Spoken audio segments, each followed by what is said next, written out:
And the interesting thing they said is a city and a tower whose top is in the heavens. Let us make a name for ourselves, lest we be scattered abroad over the face of the earth. Right? And as God saw this growing rebellion take place in mankind, he said, indeed the people are one, and they will have one language, and this is what they begin to do. Now, nothing that they propose will be withheld from them. So what God did was, Bible tells us, verse 7, he says, come, let us go down and there confuse their language, that they may not understand one another's speech. So the Lord scattered them abroad from there over the face of the earth, and they ceased building the city. Hold on, I don't know what just happened there.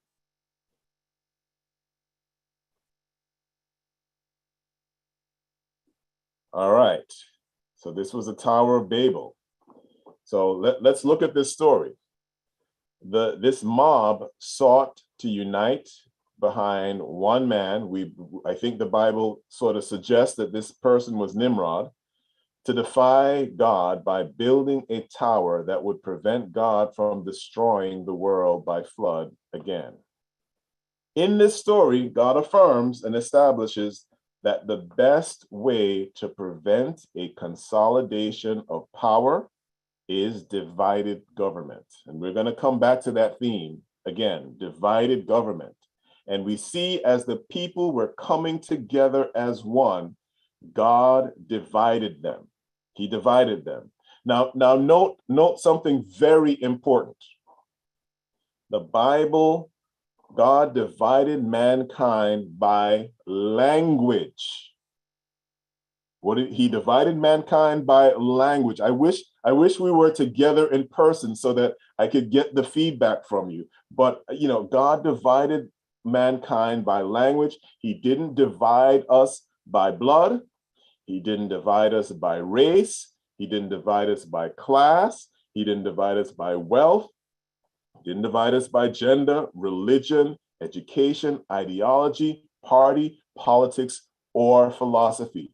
The method of division that God used was language alone. Now, you will look at these images, and as Adventists and Bible students, we know them quite well. Every time, every instance where man sought to build a worldwide empire, God limited that empire. In Daniel chapter 2, we saw Nebuchadnezzar. He sought to build an empire that would last forever and ever and all time. And God gave him a dream of this image, right? And the image was, a head of gold, chest and arms of silver, belly of brass, legs of iron, and feet of iron and clay. This is what God did. And the reason God did this is because when you look in Daniel chapter 7, you see what the animals really are. The nations are wild beasts. They're ravenous. They are destructive. They're any effort they make to conquer is by force. They don't come together by agreement. They don't form contracts to say, let us build our empire together and let us have, let's cooperate with each other. No empire was ever built by treaty. These empires are built by force, by colonization. And the interesting thing is that when these empires go out, they go and they get citizens and they bring them back. For example, Daniel and his friends were brought back to Babylon, and their language, they forced them to learn the Babylonian language. They forced them to learn the Babylonian educational system and the Babylonian religion. This is what conquerors, this is what empires do. And this is why God has to limit them. He has to continue to divide them, because if they consolidate, they become oppressive and destructive. They are ravenous beasts. This is what the Bible is teaching us. So, when and I just have to move you guys a little bit here. Okay. And when we look at Daniel chapter 2 and verse 41 to 43, something interesting occurs here. In interpreting this image, Daniel is shown that by the time we get from Babylon to the Medes and the Persians, to the Greeks, to the Romans, the Roman Empire would be divided into two sections.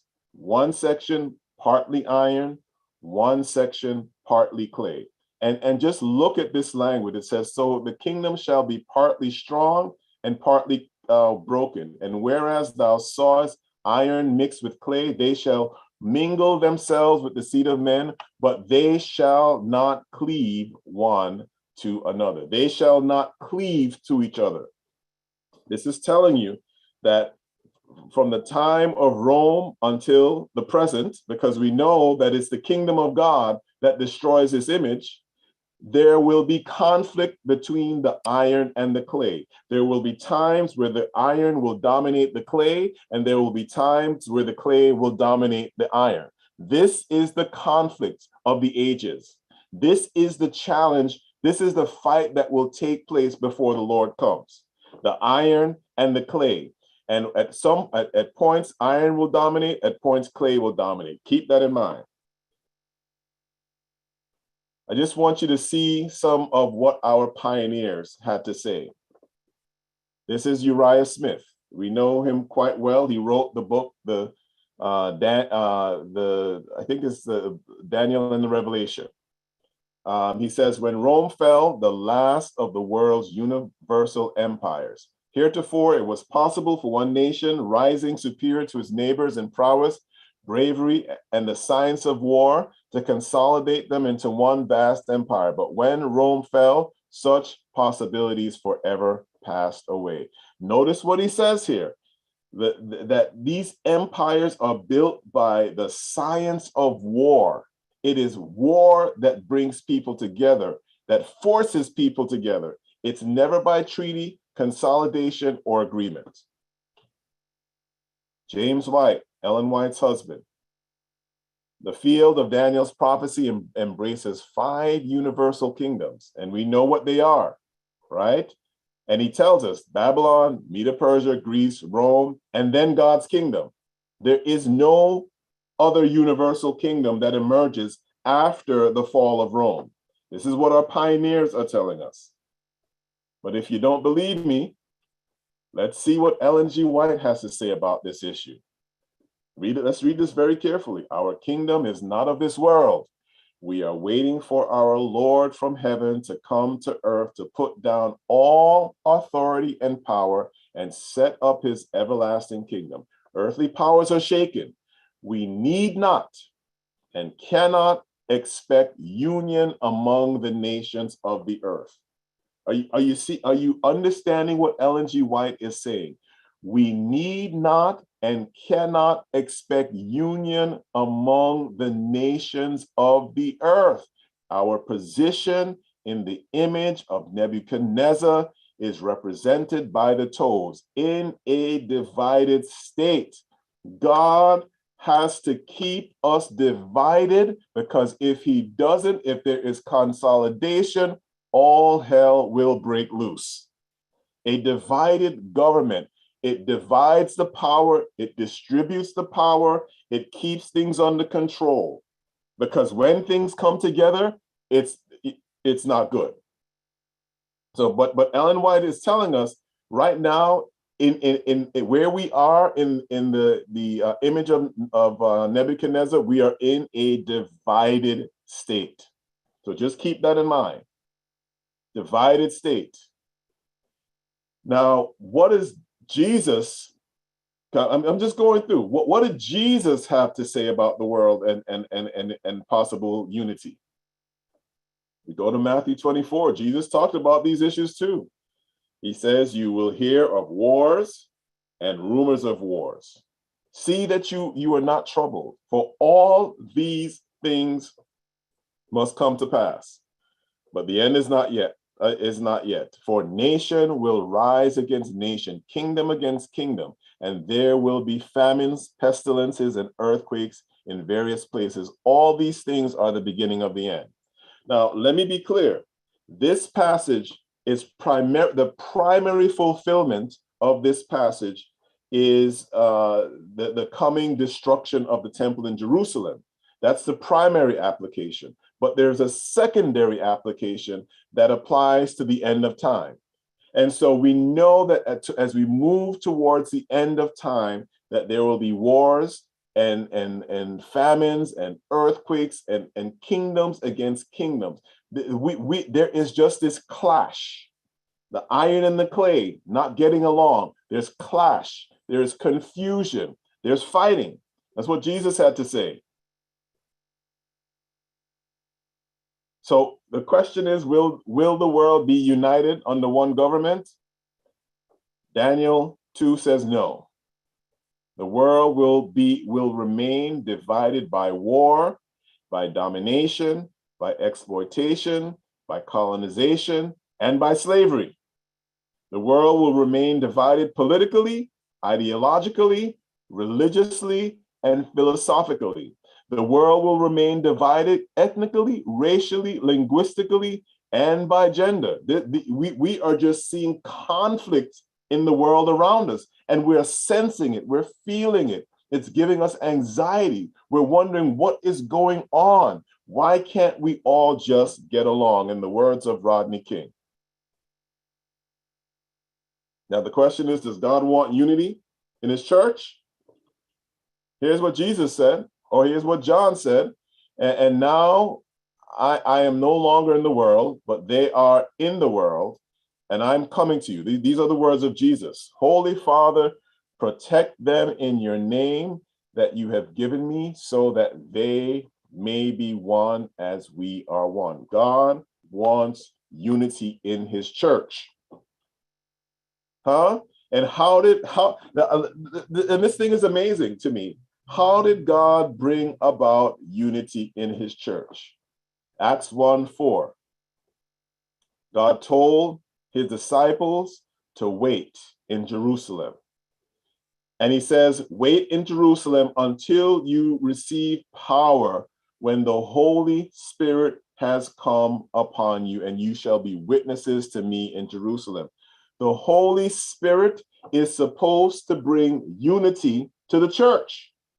Without the power of the Holy Spirit in the world, there would be no unity. Pentecost, in essence, was the undoing of Babel, when God, through his Spirit, brought unity to the church by undoing the division brought about by language. Remember, on the day of Pentecost, that they came from different parts of the world. Those who were scattered were now gathered, and they were on one accord.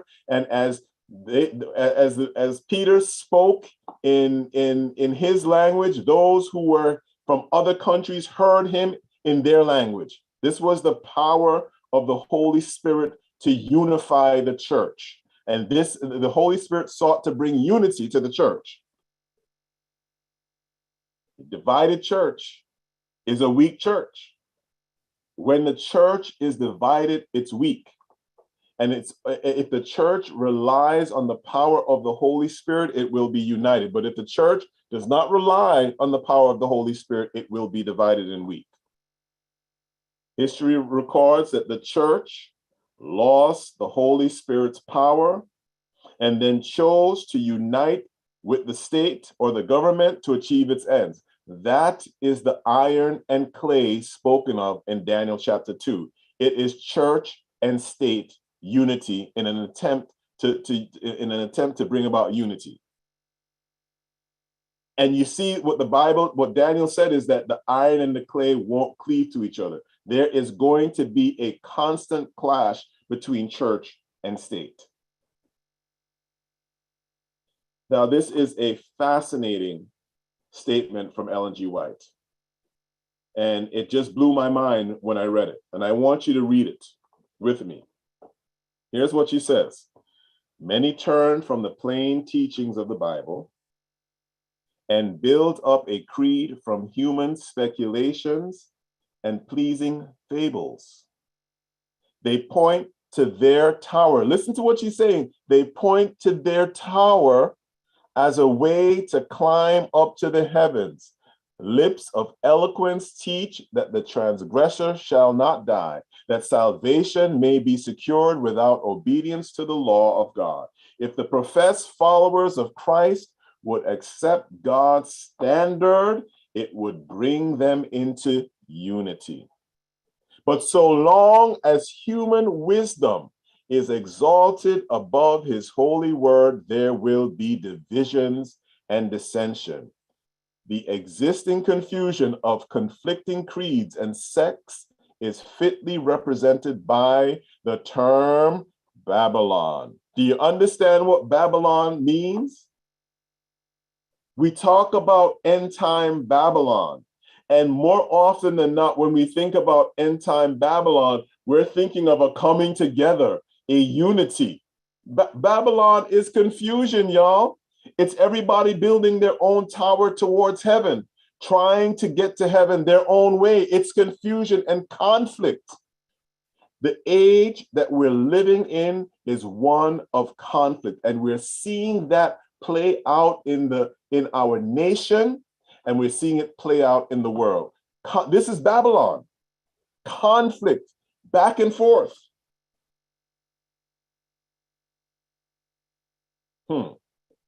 Here's another statement from E.G. White, just laying the foundation for you. Stay with me. It was the desire for liberty of conscience that inspired the pilgrims to brave the perils of the long journey across the sea, to endure the hardships and dangers of the wilderness, and with God's blessing to lay on the shores of America the foundations of a mighty nation. Yet honest and God-fearing as they were, the pilgrims did not yet comprehend the great principles of religious liberty. The freedoms which they sacrificed so much to secure for themselves, they were not equally ready to grant to others. And that's a profound statement. We know what happened. Europe became so conflict-driven. The merger of church and state became so oppressive that people had to chart out into new territories to seek freedom. But the irony is that the very people who were seeking freedom because they were being oppressed back home, when they were able to establish themselves, they were not willing to share that very freedom they sought with others. The very nation that sought to bring they sought freedom, they enslaved Africans and they enslaved Native Americans, and they took their land and would not share freedom with them.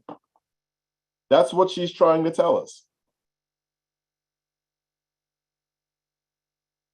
But here is another look.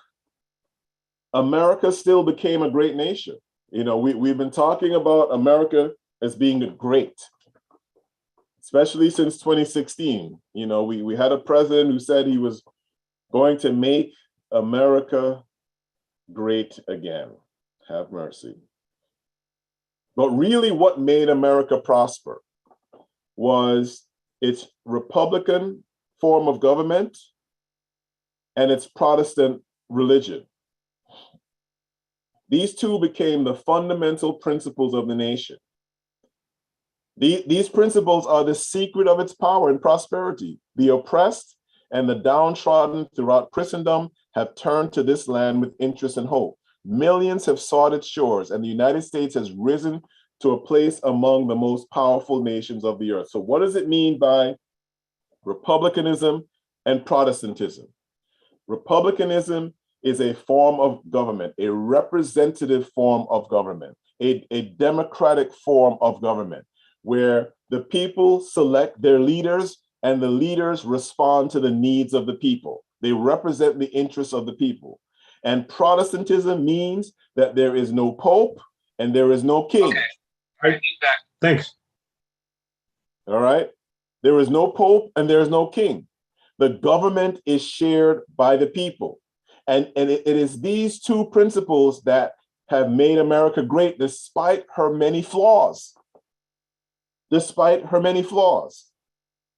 And you know, Justice Antonin Scalia, he is now deceased, but he was a justice on the Supreme Court, and you know, someone that I don't think he ever wrote an opinion on the Supreme Court that I necessarily agreed with.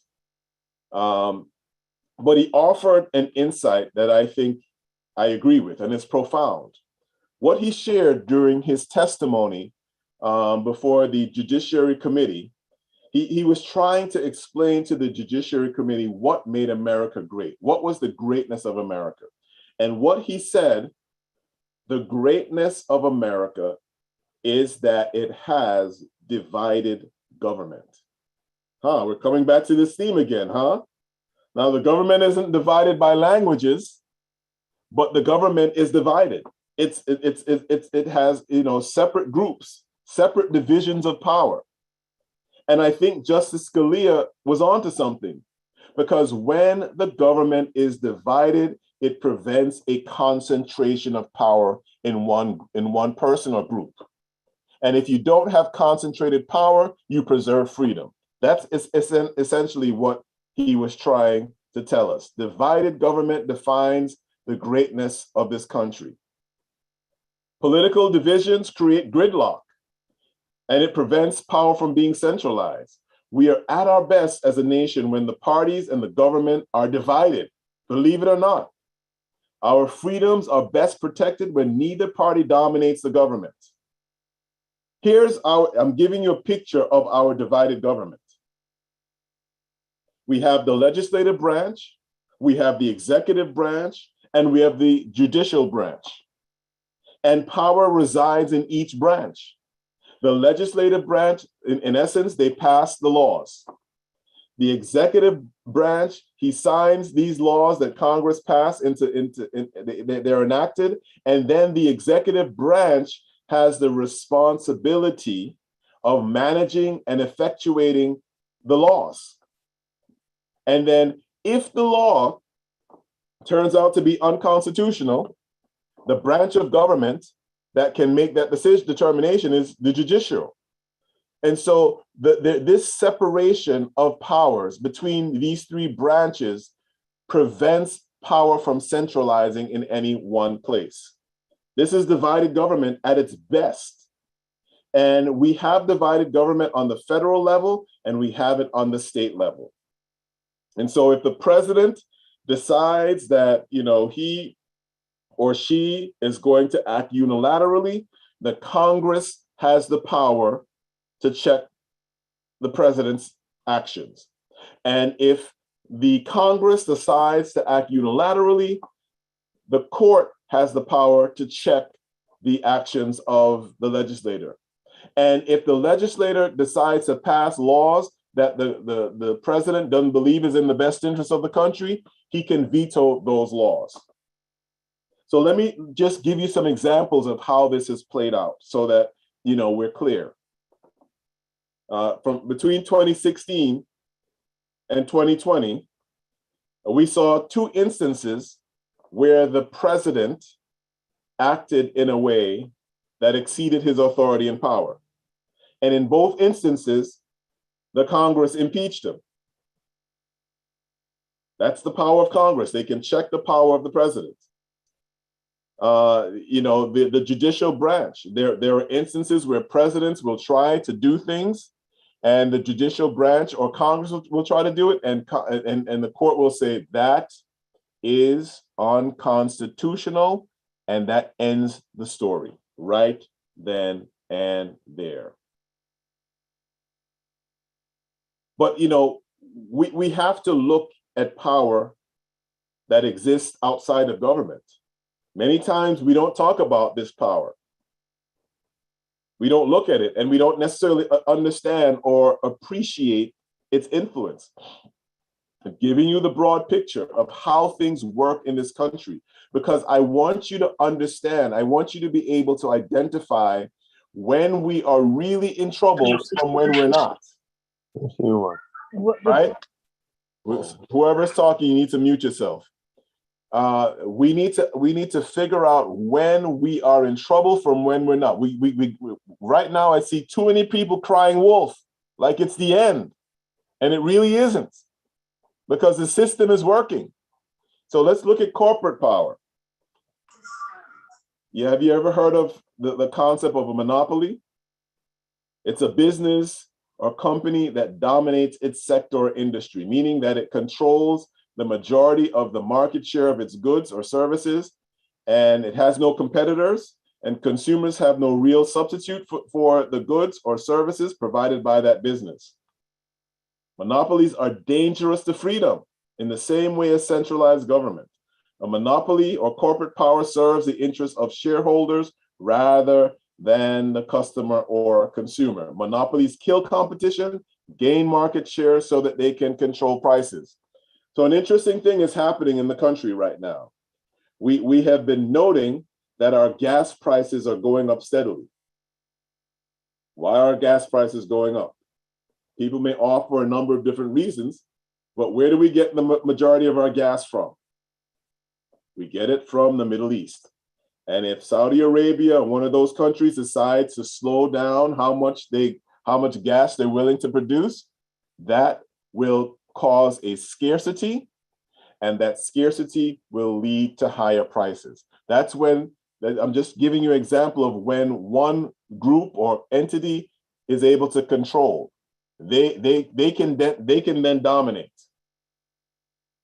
Let me give you another good example of this. All of us, most of us, have cell phones. You remember back in the day, right? Everybody had a BlackBerry. They used to call them crackberries, right? And then there was the Palm phones. These were all competitors. And then Windows had their phone, right? They were all competitors, and they were competing for us to buy their phones. Back then, we would get subsidies, right? Because they all wanted us to buy their phones, and phone prices were so much cheaper back in those days. But then there are two phones that then dominated this market and froze all of this top row out. The iPhone and the Android phone. And so now there's only two. And what does that mean? When you go to buy a phone, you're paying over $1,000 for a phone. It may not feel like you're paying $1,000 because what they're doing is charging you a monthly fee with interests. And you don't have any choice in the matter. This is the power of monopolies. They make the competition disappear. And they're the only ones that's left to dominate. And you see how the impact that can have. Because if you can't afford these phones, you've got some problems. Now, the question is, how do we stop monopolies from dominating? The only way to do it is by government regulation, both federal and state. They can prevent these companies from gaining too much market share, right?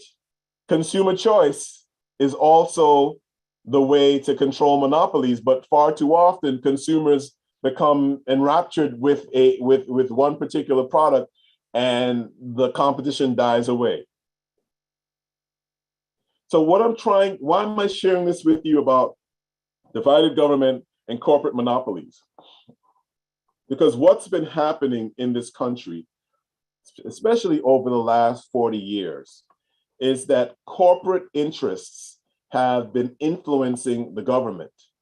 They are flooding senators and governors and congressmen with money, and they are responding to the corporate largesse that they're receiving.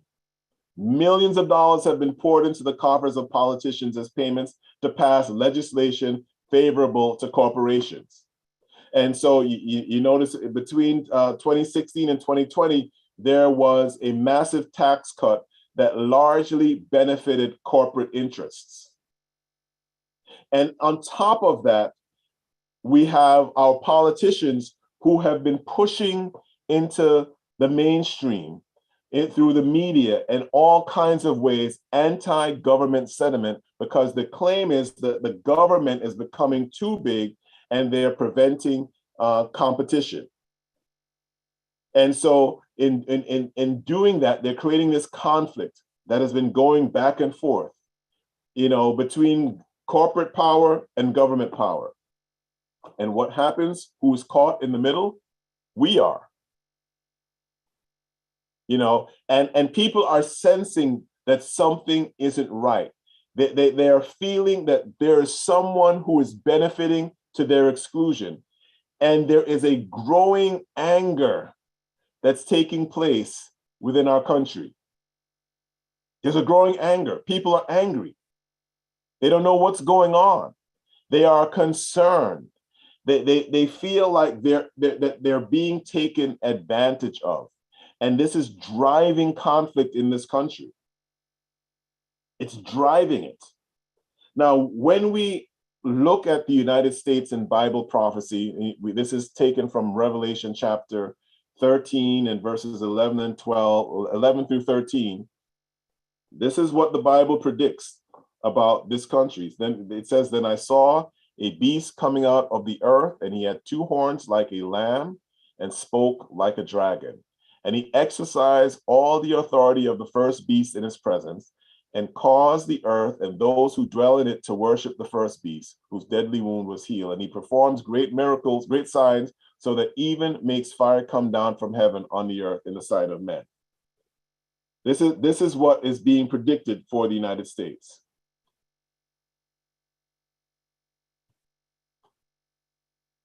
All right. So let me try and tie this together now. We are being the conflict that is taking place. We're seeing it's growing. The European Union, what recently happened was England became suspicious of how they were benefiting from this union, and their people voted them out of the union. We saw that. People are concerned about climate change and its impact on the environment. And so we have this clash taking place, right? We have people fighting over this issue. Should we save the planet? Should we preserve it? No, the planet isn't heating up.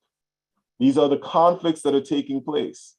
We have all kinds of religious conflicts, Muslims against Christians, Christians against New Age and pagans, and people putting all these ideas about, secret societies and Protestants and Catholics not getting along. We're just, everyone's saying that this group is trying to create a one world unity.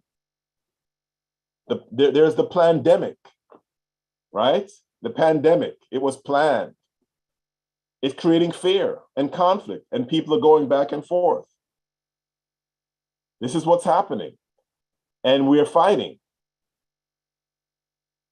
We have all kinds of views.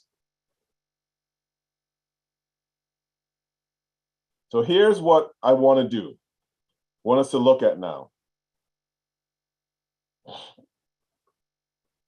All of this conflict is taking place within the context now of a virus that began to spread last year.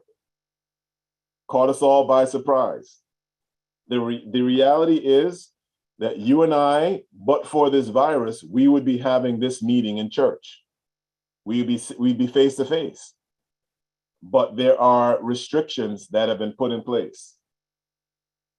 And many people are questioning, can the governor or the government issue these executive orders limiting assembly in the public? Does the government have power in the event of an emergency to act unilaterally to protect and preserve life? These are questions. Can the government use these powers to discriminate on the basis of religion? What rights do churches have? Is it legal for governments and corporations to issue mandates? People are upset about these things, and it's driving a lot of conflicts. Do these mandates violate freedom of conscience? Are these restrictions, are these restrictions a unity at the expense of freedom? So let's look at a recent case that went to the Supreme Court, filed by our Roman Catholic brothers and sisters against Andrew M. Cuomo, our former governor, who is also a Roman Catholic. But in the height of the pandemic, while churches were restricted, they could only have 10 or 25 members. And our Roman Catholic brothers and sisters were not happy with this, because an essential part of their religious experience is the Eucharist. Today, for the first time in a long time, my church held communion. And what we did was we had this prepackaged communion, the wine and bread in one package that you just pop open, and eat. Not necessarily broken up or stuff like that, prepackaged stuff that came to us. But for the Roman Catholic, the wine and the bread is the literal flesh and body of Jesus Christ. And that's how, when they eat the literal flesh and body of Jesus Christ, that is how they receive forgiveness of sins. And so if they're not able to go to church to get this wine and bread, they're in trouble. And so the restrictions placed on Roman Catholic churches by the governor was hindering their freedom of worship, and they were upset by it. And so they filed suit. And this suit ended up going all the way to the Supreme Court of the United States. Here is something to consider. The fact that they were able to file suit and go to the Supreme Court tells us something, that our system of divided government is still in place. It's still working, because the courts can act as a check on the excesses of the executive branch of government. And that's exactly what happened in this case. The court said, Governor, we've looked at the evidence, and we have decided that your restrictions on the churches are unconstitutional. In fact, we believe that your restrictions was an actual intent to discriminate against religion. And because you intended to discriminate against religion, you have a very high burden to meet. And that high burden is called compelling interest. And you did not meet that burden, because when we looked around, while you were restricting churches to 10 to 25 people, supermarkets were filled and other venues were filled. And you can't explain to us why, you can have over 100 people in the supermarket, but you can only have 10 to 25 in a church. And so because of that, the court, vacated the governor's order, or told him that he couldn't keep that order in place. And he willingly, agreed with the court. So this is telling us that our system of governance is still in place, our checks and balances. The world has not come to an end because of COVID. If a governor or a legislator exceeds their authority, the court system is still there to check them. And this is what happened in that case. Whether or not I agree with the court's decision, the court made the decision. And the court acted in a manner to check the authority of the governor of New York. So let me just sort of explain some of the authority that the government has. As I mentioned earlier, the government can only restrict a fundamental right, such as religious freedom, if there is a compelling government interest and the government narrowly tailors its activities to address that government interest. After a year of lockdown, the courts are starting to take a close look at the impact of lockdowns on communities of faith. Without question, the government has a compelling interest to stop the spread of the virus. We know over 700,000 Americans have died. However, the courts are beginning to question whether the government is using the least restrictive measure to accomplish its goals. The decisions to open certain facilities and keep churches closed have been questioned by courts and will continue to be questioned by courts. I just want it to be clear. And this issue is a little bit more complicated legally. But if I were to try to explain it, I fear that I would confuse you. So I'm just going to leave it in this general way as it is.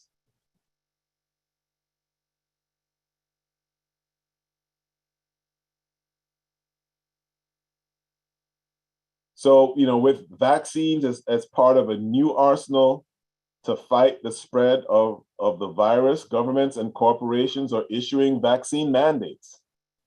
It's anticipated that there will be restrictions on travel on airplanes for the unvaccinated, restrictions on access to schools, restrictions on access to restaurants, restrictions on access to concerts and sports arenas, and the list goes on. Let me just share with you, I work for a hospital. And even before COVID, the COVID-19 virus took place, I had to be vaccinated for flu. So this is going back to 2015. My hospital implemented a policy that in order for me to maintain my employment, I had to get the yearly flu vaccine. I'm sharing this with you because this is nothing new. It's been around for a while. Even though some are looking at this as a precursor to the restrictions on buying and selling outlined in Revelation 13, I don't quite see it. But we'll have a deeper discussion on that. So something to keep in mind as we are looking at this issue. Not only is there divided government on the federal level and on the state level, there is divided government between the federal and state governments. And there are powers that each have. And the Constitution restricts some of the power of the federal government over the states. And you'll see that sort of playing out over the last year and a half. That the presidents will issue mandates regarding all federal employees, but he can't necessarily do that regarding all state employees because that's reserved to the state governments. In fact, the state governments have what's called police powers, where they have the authority to protect their citizens over the power of the federal government. So I want to just give you some history. This case, Jacobson versus Massachusetts. This was a decision from 1905. And I want you to think critically about this. In 1905, who was still alive in our church as a prophet? Yes, you can't respond to me, but Ellen G. White. Ellen White was still alive in 1905. And in 1905, if you know the history, smallpox was a real problem in this country. It was spreading, it was causing significant damage, and there was a smallpox vaccine. And the state of Massachusetts decided, their legislator, in 1905, y'all, not 2020 or 2021, in 1905, in response to the spread of smallpox, the legislature passed a statute permitting the government to fine or prosecute, listen, criminally prosecute anyone found to not submit to the smallpox vaccination. Now, Mr. Jacobson was not happy with this, and he decided to use the court system. in the same way that the Catholic Church used the court system. And here's just what the court noted. There are manifold restraints to which every person is necessarily subject to for the common good. Right? For the common good, there can be restrictions on our freedom of conscience. On any other basis, organized society could not exist with safety to its members. Society based on the rule that each one is a law unto himself would not soon be confronted with disorder and anarchy. Real liberty for all could not exist under the operation of a principle which recognizes the right of each individual to use his own, whether in respect of his person or his property, regardless of the injury that may be done to others. Even liberty itself, the greatest of all rights, is not an unrestricted license to act according to one's own will. It is only freedom from restraint under conditions essential to the equal enjoyment of the same rights by others. It is then liberty regulated by law. What is the court saying? We are our brother's keeper. We are responsible to each other. And if my actions will injure another person, then the government has the right to restrict my actions. That's just the bottom line. The court's recognizing that we don't have unlimited freedoms. If our freedoms begin to impact negatively other people's, then the government can step in under the right circumstance and restrict those freedoms. Court went on to say, an American citizen arriving at an American port on a vessel in which during the voyage there had been cases of yellow fever or Asiatic cholera, although apparently free from disease himself, may yet in some circumstances be held in quarantine against his will on the board of such a vessel. This is 1905. I have searched Ellen G. White's writings. I have searched the writings of the pioneers, and I have not seen anyone come forward during that time to suggest that what the legislature in Massachusetts did was a precursor to Sunday laws. The Adventist Church didn't say anything like that. This was not, Prophet was still alive. She never suggested that this type of restriction would lead to Sunday laws.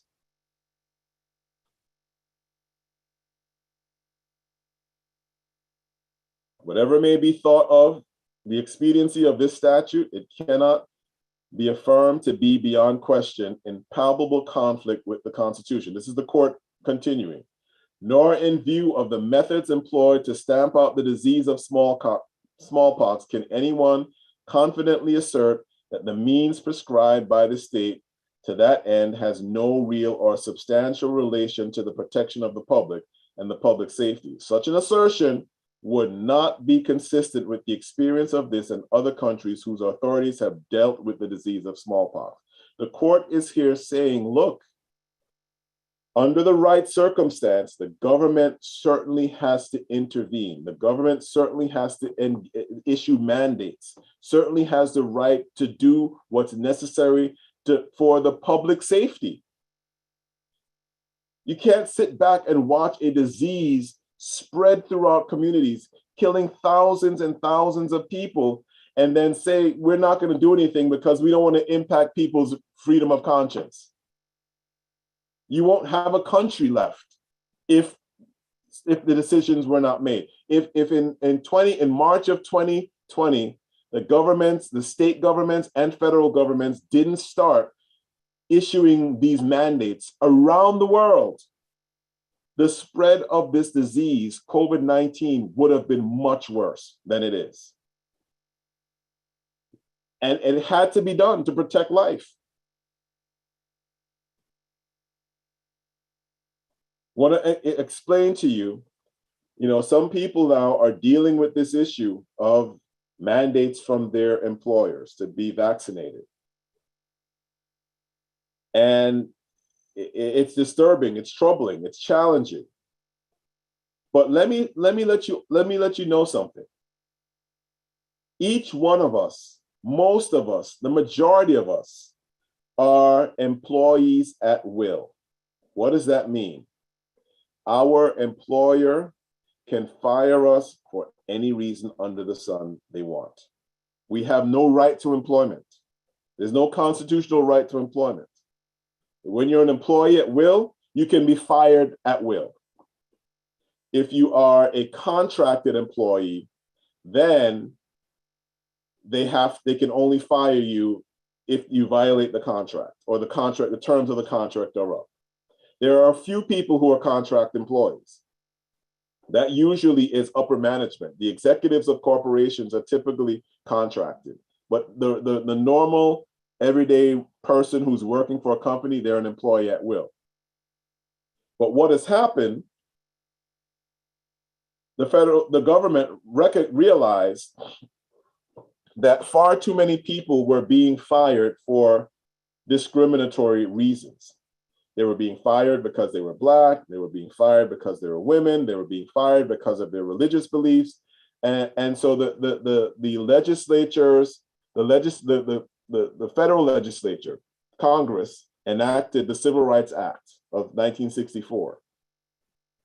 And basically what they said was, if you are over a certain size, if you have over a certain number of employees, you cannot fire someone for race, for national origin, for gender, and for religion. And so subsequently, they added discrimination to that mix. And they created a system, particularly for religious rights, that you would have to try and accommodate those rights. Now, when the 1964 Civil Rights Act was under discussion, and people were trying to see if there were any benefits to it, you want to know what church remained silent and said nothing? Unfortunately, the Adventist Church. The Adventist Church offered no support for the 1964 Civil Rights Act. Do you want to know what church uses this act more probably than any other church today? The Adventist Church. Because it's because of this act that we can obtain our exemption letters to working on the Sabbath. And it's a lesson for us. We can't remain silent when these things are being discussed that will certainly impact our rights. We have to offer our voice of support. And so it is because of this act, however, that there are people who are objecting to vaccination that they can seek an exemption. Now, the reality is this, I'm sharing this with you, that the Adventist Church, the Parole Department for the North American Division, has taken the position that the churches are not giving religious exemption letters for vaccination. Here's the reason why. The church is not anti-vaccination. And so the church can't then tell people to represent that it's the church's position, because the church runs hospitals where vaccinations are taking place. Employees are aware of that.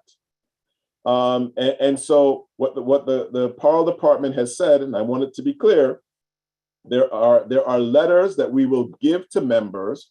They won't put it on church letterhead, but members can then go about and assert for themselves that they have an objection.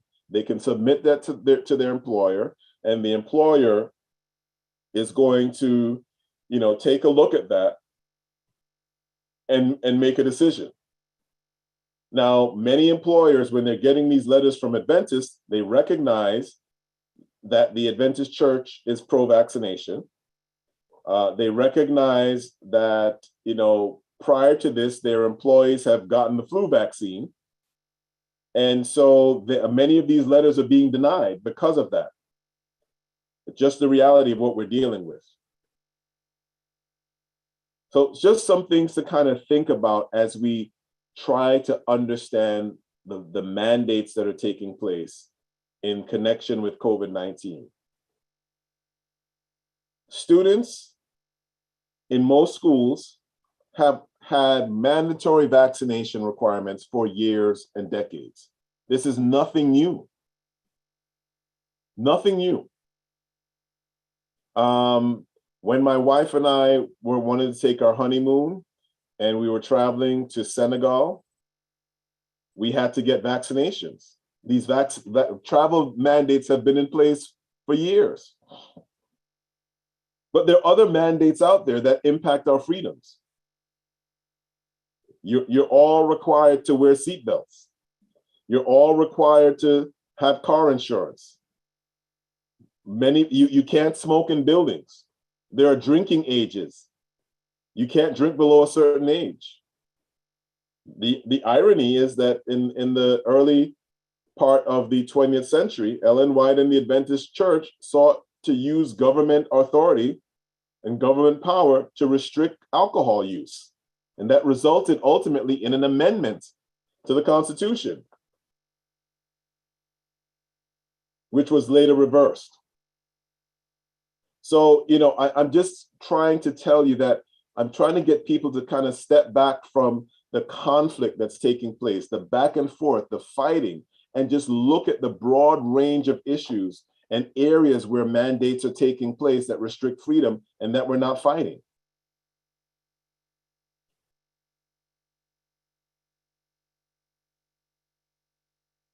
So some key takeaways. The judiciary remains a check on the power of the legislative branches and the executive branches to impose quarantines and vaccines. Individual freedoms can be restricted when there is a substantial threat to the health and safety of a community. The government must narrowly tailor its restrictions of individual freedoms to address the threat, and the court will rely on the consensus of the medical community to assess the methods that are reasonable to address the health risks. So what I think is happening out there is people are finding voices, medical voices that are objecting or raising claims about vaccines, and trying to understand, well, why are these voices being ignored? They're being ignored because consensus is how our system operates. In a trial type setting, my hospital is sued and I'm part of the defense of the hospital. And a doctor is not permitted to come in and testify about something unless it's consistent with what the consensus of doctors have to say. That's standard legal practice. And the same thing is applying here. The majority of the voices, when it comes to scientific evidence, is what the government will rely on, not the minority voices. So let's take a look at the vaccine theology that has come about.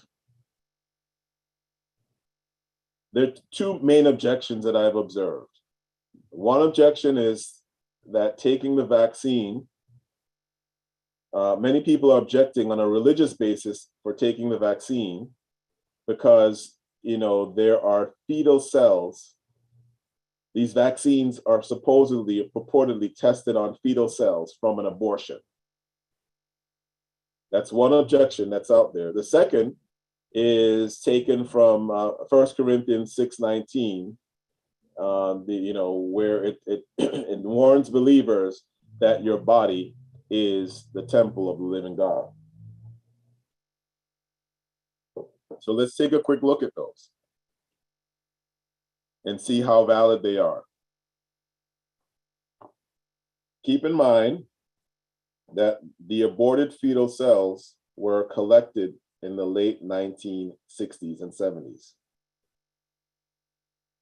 No one really knows the history or can definitively say the history of how these aborted cells were obtained, whether it was from, just someone wanting an abortion because they didn't want a baby, or the mother's life was at risk or whatever. Let's assume the worst case scenario, that this was someone who had an abortion for the purpose of birth control. These cells were collected, and since then, in laboratories, these cells have been reproduced in laboratories. So they create them and they keep recreating them, and they're recreating them in laboratories. And so the cells that are in existence today are not the actual aborted fetal cells from the 1960s and 70s, but cells that are separate and were reproduced in laboratories. And what they have done with these cells is, they tested the vaccines on them because they wanted to see if they were inimical to life. And these cells are the best way to tell them if they're going to negatively impact human beings and life. And he argued that the use of such cells is a participation in the original evil act of abortion. And if you participate in the evil, if you take the vaccine, then you are agreeing to the evil act of abortion. The cells are forever tainted. So let's look and see if this is a valid argument. There are many people out there who have received transplanted organs. And in many instances, someone is able to get a transplant. They've gotten these transplanted organs from murder victims. Right? Someone dies, someone is murdered. They collect the heart, or they collect, a lung or a kidney, transplanted to someone else, and preserves their life. The same question can be raised for how African Americans became exposed to Christianity. Should we reject Christianity because it was introduced to many African Americans and Africans within the Caribbean through slavery? Is Christianity forever tainted because of that? There is a mineral that is in our cell phones. I'm assuming that most of us have cell phones. That mineral is called coltan. And that mineral is harvested from exploited labor in Africa. In many instances, there are children who are harvesting this mineral, and then it goes to the manufacturers, and they produce it, they put it in our cell phones. And I don't see too many people deciding they're not going to use cell phones because of how the mineral coltan was obtained. The other thing is, there is the father of modern medicine of gynecology. How he learned his techniques is that he would operate on slaves hundreds of times, and he would not do so under anesthesia. So these women were experiencing surgery without anesthesia. That was a horrific experience for them. But today, modern doctors are using his techniques to treat patients. Should they not use those techniques because of how they were created? The other interesting thing is that these same types of tissue are used to test a whole host of products. For example, your aspirins, your Motrins, your Advil, your medications, many of the food that you eat from day to day that you're not even aware of, they're tested on these fetal cells. Are you going to stop eating them now that you know this? See, this is what a lot of Adventists are confronting, and other people who have these religious objections are confronting. Their employers will say to them, if you are objecting to the vaccine on the basis that fetal tissue was used, are you also now going to stop taking Motrin? Are you going to stop eating this, certain types of foods that were tested? And that's the challenge that we are confronting. Many of our over-the-counter medicines were also tested similarly on these fetal cells. I think that if we are going to be consistent, the clothes that we wear, the electronics that we use, the cars that we buy, all of which in many instances are coming from exploited labor, we would need to stop using them for that very reason. If we're going to be consistent across the board, we will find ourselves isolated from society, living as monks in communes. Because to engage with society is to be confronted with these very issues across the board.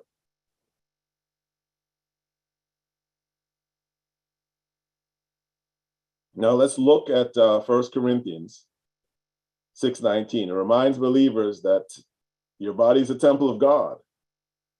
But that was not in the context of eating food, but in the context of fornication, which was a sin that defiles the body temple, right? It's talking about engaging in sinful activities. This is not a statement about medicine that's supposed to heal the body. Is your body spiritually or physically defiled by taking a vaccine? Fornication is an intentional violation of the law of God outside of the context of marriage. Just simply stating my body's a temple doesn't have any real meaning within the context of a vaccine. What biblical text can we use to conclude that the replicated fetal cells tissue is defiled, particularly when it does not enter the body through the vaccine? There's no fetal tissue in the vaccines themselves.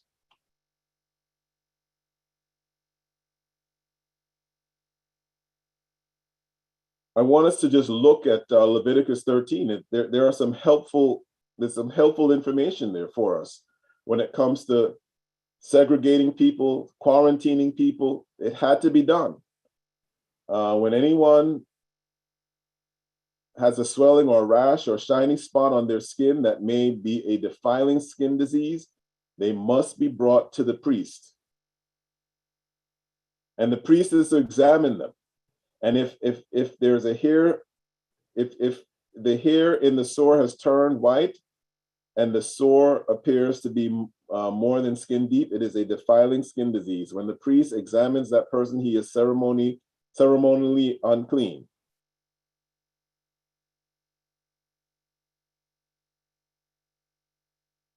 Anyone with such a disease must wear torn clothes.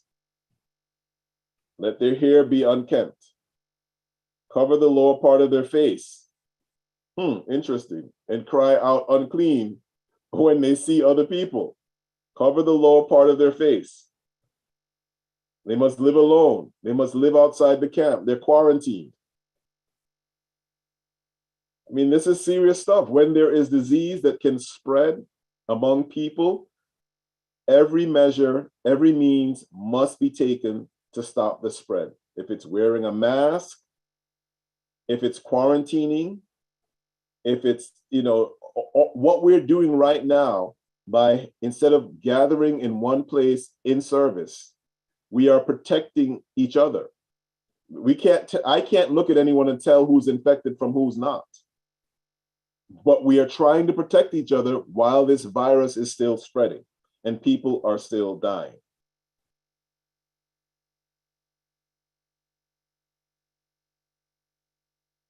But Peter said to him, explain the parable to us. It says, are you all still without understanding? Do you not see that whatever goes in the mouth passes in the stomach and is expelled, but what comes out of the mouth proceeds from the heart?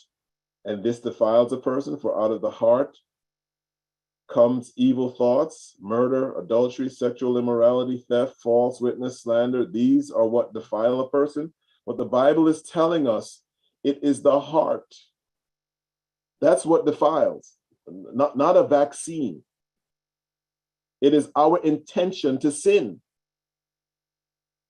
That's what Corinthians is talking to us about.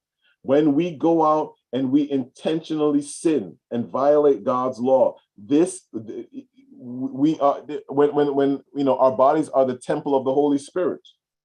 That's what Scripture is reminding us of. I'm looking at our time, and I want to make sure that I leave time for us to have a discussion. So the question that I have is, have the governors or president seized power that evades judicial review or legislative restrictions? Right now, no action is taken place by any governor or any legislature that evades review by the court system. Our system is still working. Our Constitution is still protecting us. The checks and balances, our divided government is still working. Have corporate employers enacted policies that operate outside of legal restrictions so that freedom of conscience is improperly restricted? Not yet. The corporations are acting within the law at this point. They have not gone outside, and if they go outside the law, if they intentionally discriminate on the basis of religion, then the court system remains an avenue to challenge what they're doing. We can agree that in many instances there is a collusion between the government and the corporations to combat the spread of the virus through the imposition of mandates. However, there are also governors and states who have chosen to fight the mandates as well. Many of the southern states are fighting these mandates. They have sued. Governor Biden enacted a mandate for employers based on the OSHA statute that he believes gives him the authority to issue these mandates. And there are states that disagree, and they have gone to court and they're challenging it. And I believe that there are a couple of federal courts that have agreed with the states and have restricted these mandates from going into place.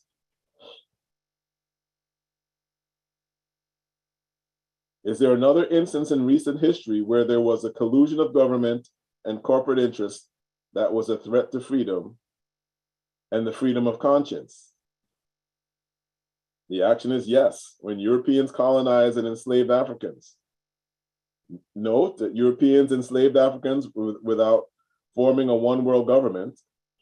And the current war against radical Islam is a second example of a uniform action against a group.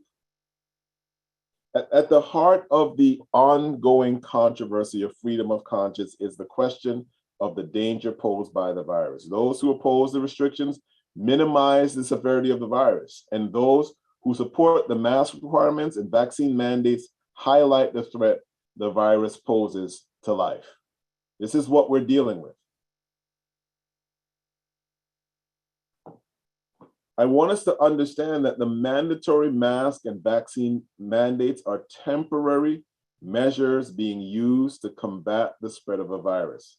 As the virus numbers go down, restrictions are being lifted. We're seeing that. We're seeing that. I'm now back in church in Connecticut, and there is no restriction on the number of people we can have in church, in the sanctuary.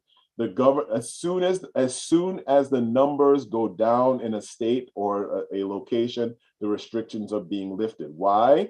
Because governors and governments are aware of the impact on the economy. They don't want this to keep going.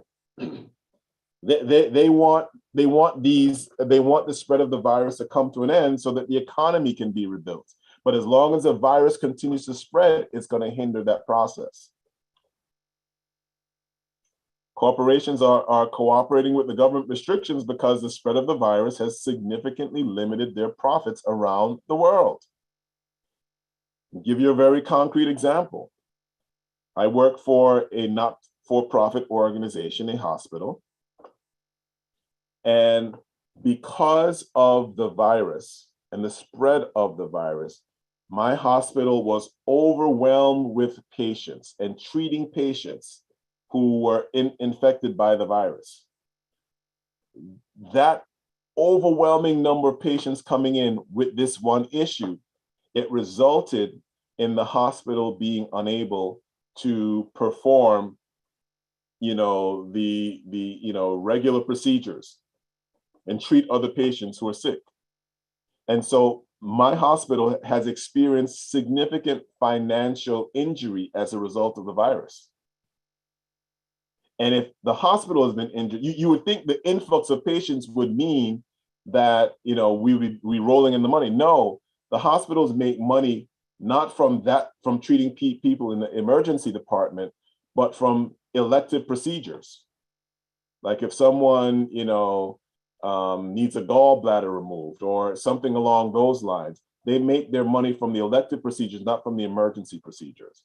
And so the hospital's interest is to stop this, spread of the virus, so we can at least, not go under. And if the hospital is facing that, you know that Microsoft is facing the same thing.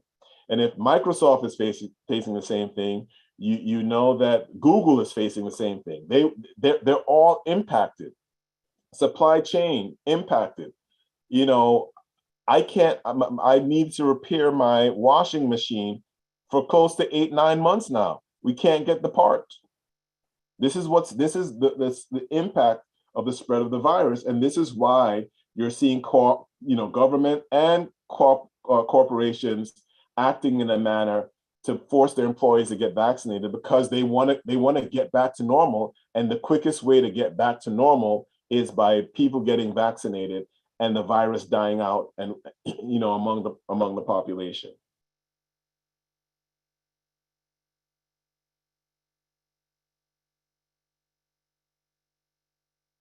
I want to read this statement to you, another one from Ellen White that I think is relevant.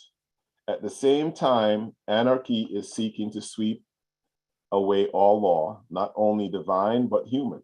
The centralizing of wealth and power, the vast combinations for the enriching of the few at the expense of the many, the combinations of the poor class for the defense of their interests and claims, the spirit of unrest, of riot and bloodshed, the worldwide dissemination of the same teachings that led to the French Revolution are all tending to involve the world in a struggle similar to that which convulsed France.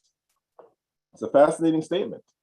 What she's saying is that the wealthy classes are exploiting the poor classes to such an extent that there is developing an anger within these classes, and it's manifesting itself. It is, there's a real angry mob mentality that's emerging. We first saw it with the Tea Party. They were just angry. Nobody knows what they were angry about. They didn't want to see Obamacare passed, and so they came about, and there was just rage. We saw last year, because of the police brutality, that there were protests. People are upset with what's happening in this country. Then there is a 2021 insurrection. We have Republican against Democrat, religious against secular, white against black, Christianity against Islam, anti-vax versus vaccine, state versus federal. We are just fighting on so many levels about so many things. And we're not listening to the facts anymore.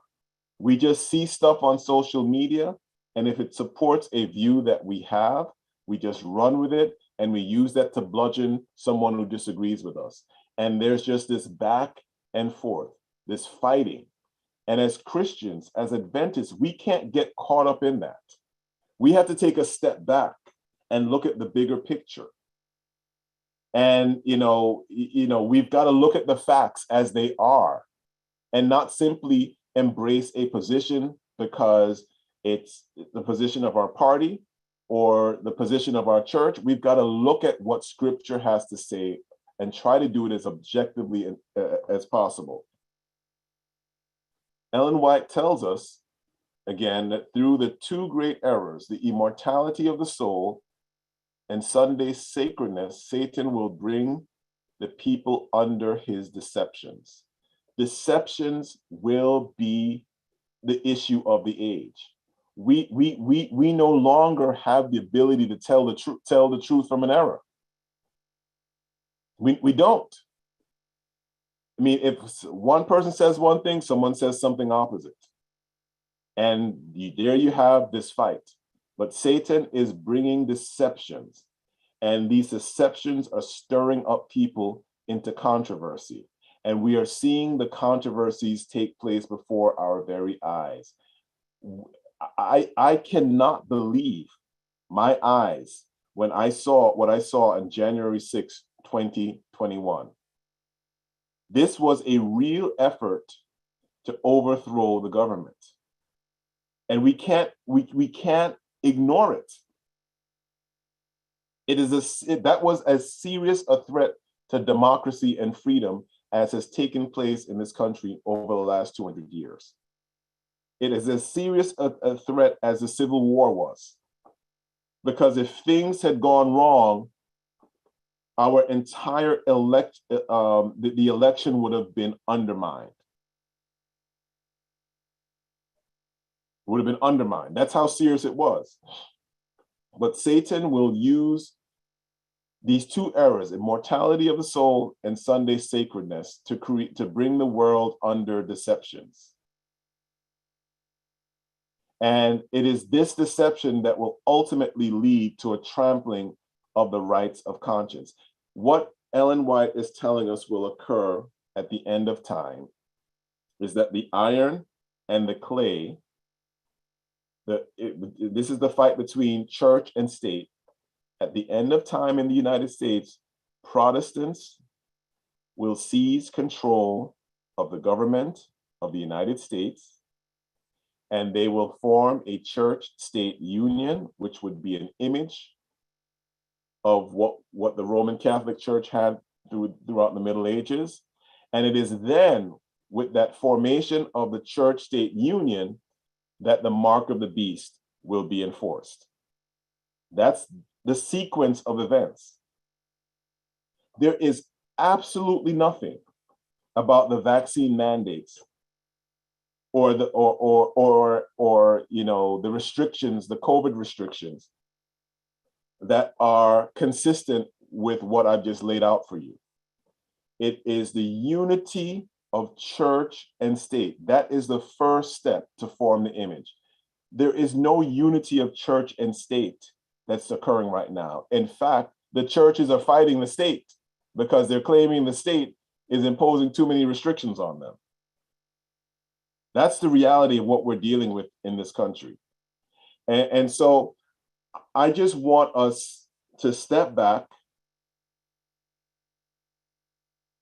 from, I'm just stopping my share. I want us to step back from the conflicts that we're seeing take place and to understand what must first occur before the mark of the beast. And that has not occurred here and is not occurring here. The first step is a unity of church and state. That's not occurring. No one can point to that right now. We are focused on so many other different things. But the real threat to our freedom is when church and state unite. When church and state unite, that will result in either the authority of the government centralizing in the president or one branch of government. And that will disrupt the division of government that we now have that preserves our freedom.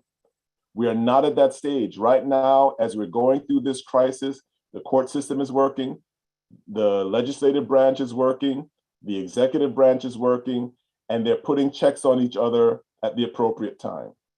So that's where I will leave it for now, and I will open the floor up to questions. I know you have hundreds of them.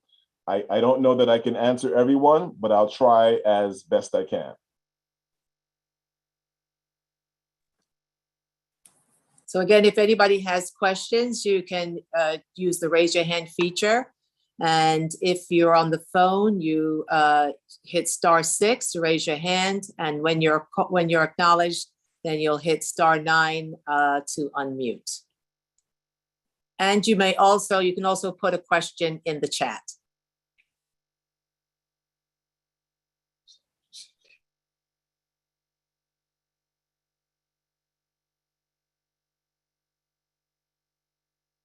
Go ahead. Go ahead. There's a question. Yeah. Hi.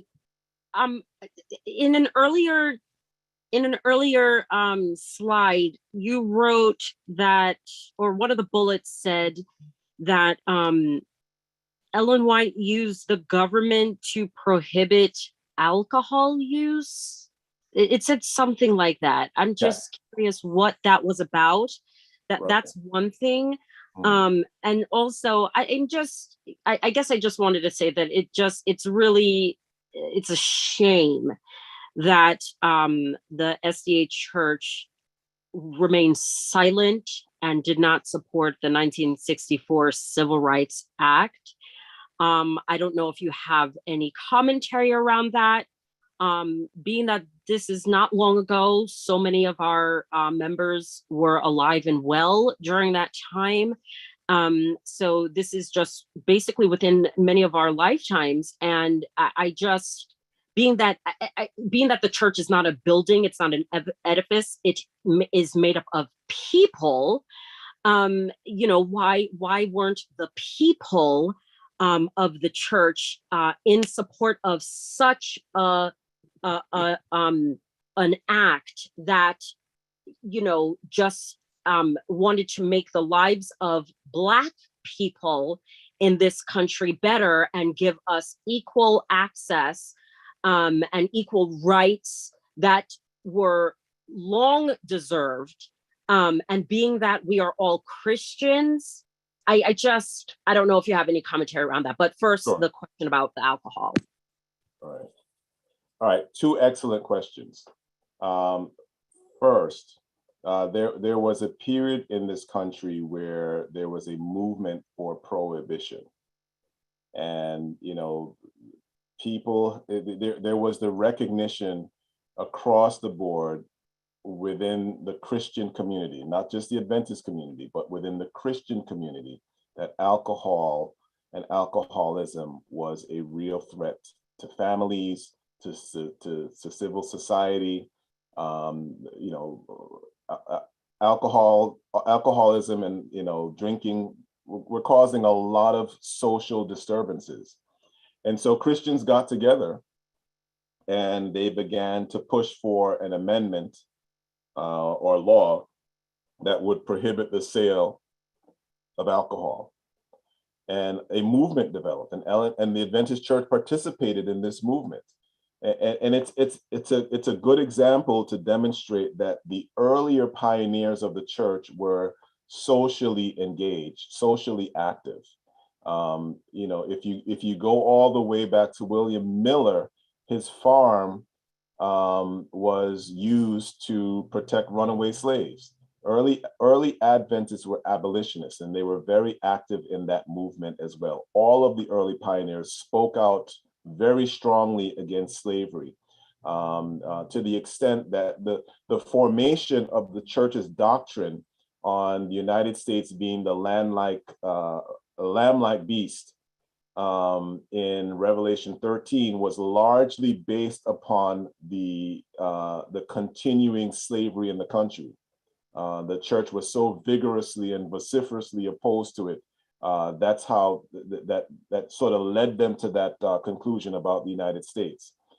Ironically, I think what happened, and there are historians who have written on this, and I just don't know the name. One is, I think his name is Douglas Morgan, has written on this. But around the First World War, and this will sort of explain to you why they were not active or didn't respond to the Civil Rights Act.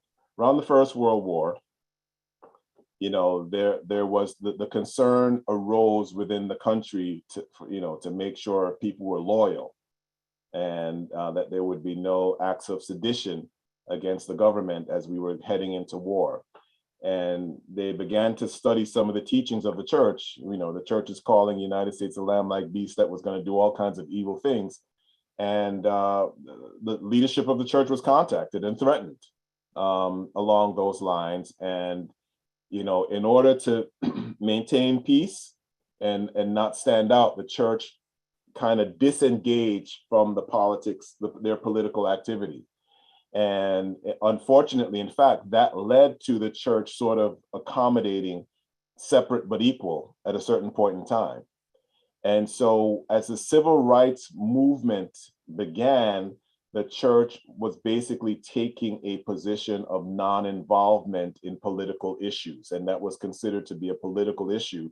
And so even when the Civil Rights Act was being advocated for, they really took no position, unfortunately. And then people began to realize, hey, this thing is what will preserve our religious freedom.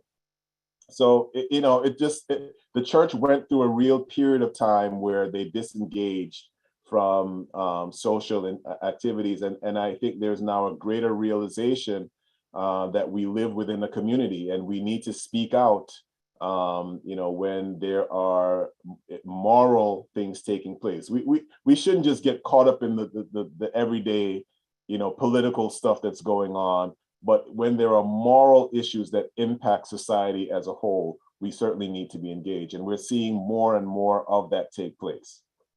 Hopefully that answered your question. I've heard that before. Unfortunately, I still think that, we wanted the church wanted to, save itself. So I'm assuming we're talking about white members at the expense of Black people. I mean, I don't know what the Black membership. No. That's not what I'm saying. By the time the civil rights movement began, the church had taken a position of non-involvement in political issues. That's what happened. And so when the church, if you're not politically engaged, you're just not politically engaged across the board. Obviously, I think we would have to concede that the white-Black issue also played a role in, folks being unwilling to step forward. There were individual Adventists who took a strong stance and who were engaged, but the church as a whole was not, unfortunately. And the facts are what they are. The church is not a perfect institution and has made mistakes along those lines, and we have to deal with it. But we can look at the early Adventists, the early pioneers, and read their writings and see that they engage in there was social engagement across the board. They condemned slavery, they condemned alcoholism, they condemned certain wars that the United States was becoming involved with, and took very strong stands. Our eschatology was so strong that it caused the United States to be concerned about the impact that we could have on their engagement in a war. That says a lot. Unfortunately, there was a period of time where we did not do what we should have been doing. And hopefully now, look, we've got to preach a message that engages with society.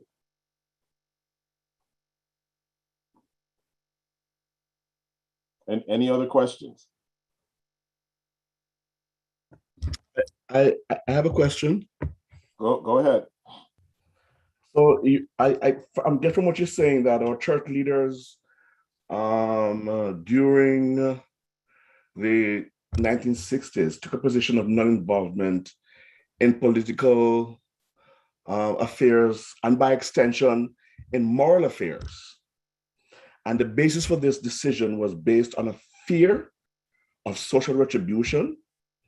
So am I to therefore deduce that our church leaders decided to ignore Micah where Micah talks about getting to the different disenfranchised and the justice of the lesser fortunate, and not be a brother's keeper. So should I therefore say that, our white brethren who would leave at a time don't think that we are their brothers, and therefore they don't have that mandate to be a brother's keeper?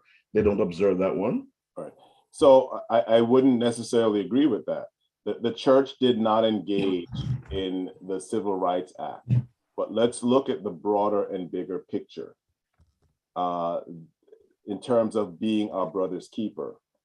Right now, the Adventist Church, and I still believe this is correct, operates the second largest religious educational system within the country. In addition to that, the Adventist Church operates the second largest healthcare system, religious healthcare system in the country. That is, in my estimation, being your brother's keeper. We are engaged in helping people. There is ADRA that goes around the world and responds to disasters and those kinds of things. So we can't necessarily take a position that the church is not engaged in social justice. That to me is much more reflective of social justice than protest. Because once you protest, the protest doesn't change anything. You still got to help people. And if you're helping people by educating them, by providing for their medical needs, that is social justice as well. I can tell you, just a quick example, my father at the age of 21 had like a 3rd or 4th grade education. He joined the Adventist church, and the sisters in the church encouraged him to go be a minister. He went to West Indies College with a 3rd grade education to become a minister. What did they do? They put him in the 4th grade, and they worked with him and got him all the way up till he could attend college, and then take his theology courses and ultimately become a minister and graduate from the seminary. If that's not social justice, I don't know what is. That's what the church has done for hundreds and thousands of African Americans. The church has a historically Black university for that very reason, that has educated and trained thousands of African Americans and placed them in high positions around the country. So we have to be balanced. The church has had failings, but we certainly cannot conclude that it has not done justice in this world.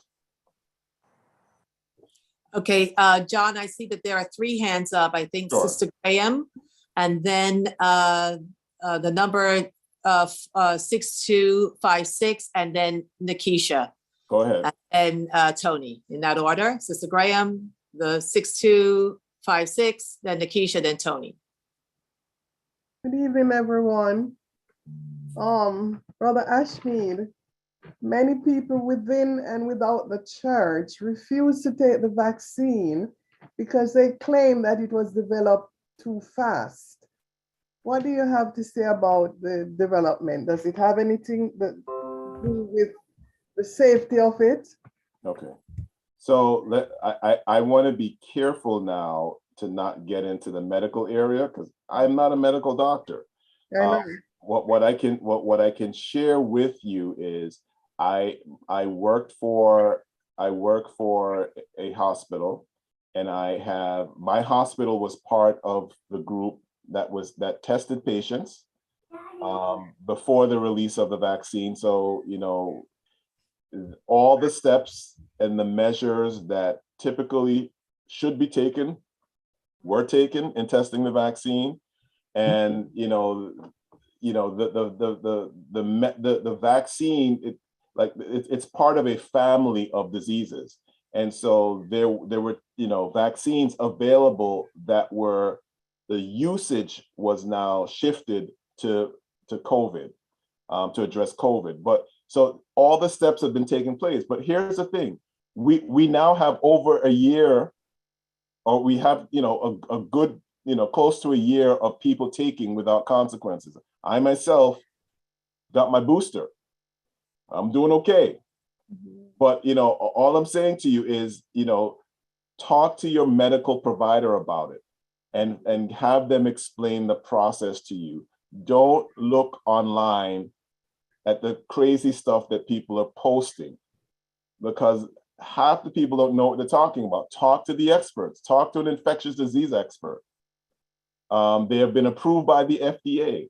You know, look, take it outside of the politics. Doctors and, you know, scientists are interested in saving and preserving life, and they themselves are taking this vaccine. All the doctors in my hospital are taking the vaccine. So, you know, if they were concerned about how quickly it was created, they wouldn't take it. So, you know, and I just want to, you know, point out for all of us that if you're going to be this rigorous about the vaccine, then be rigorous about the whole host of over-the-counter medications that you take, that you don't question, that you don't know the ingredients for. You just take them because they say it will work. So if you're going to be consistent, be consistent. Thank you. Now, Sister Edwards.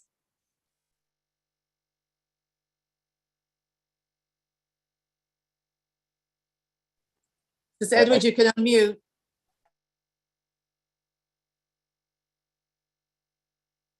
Sorry. Yeah, my question is about the booster shots. How many booster shots do I have to take?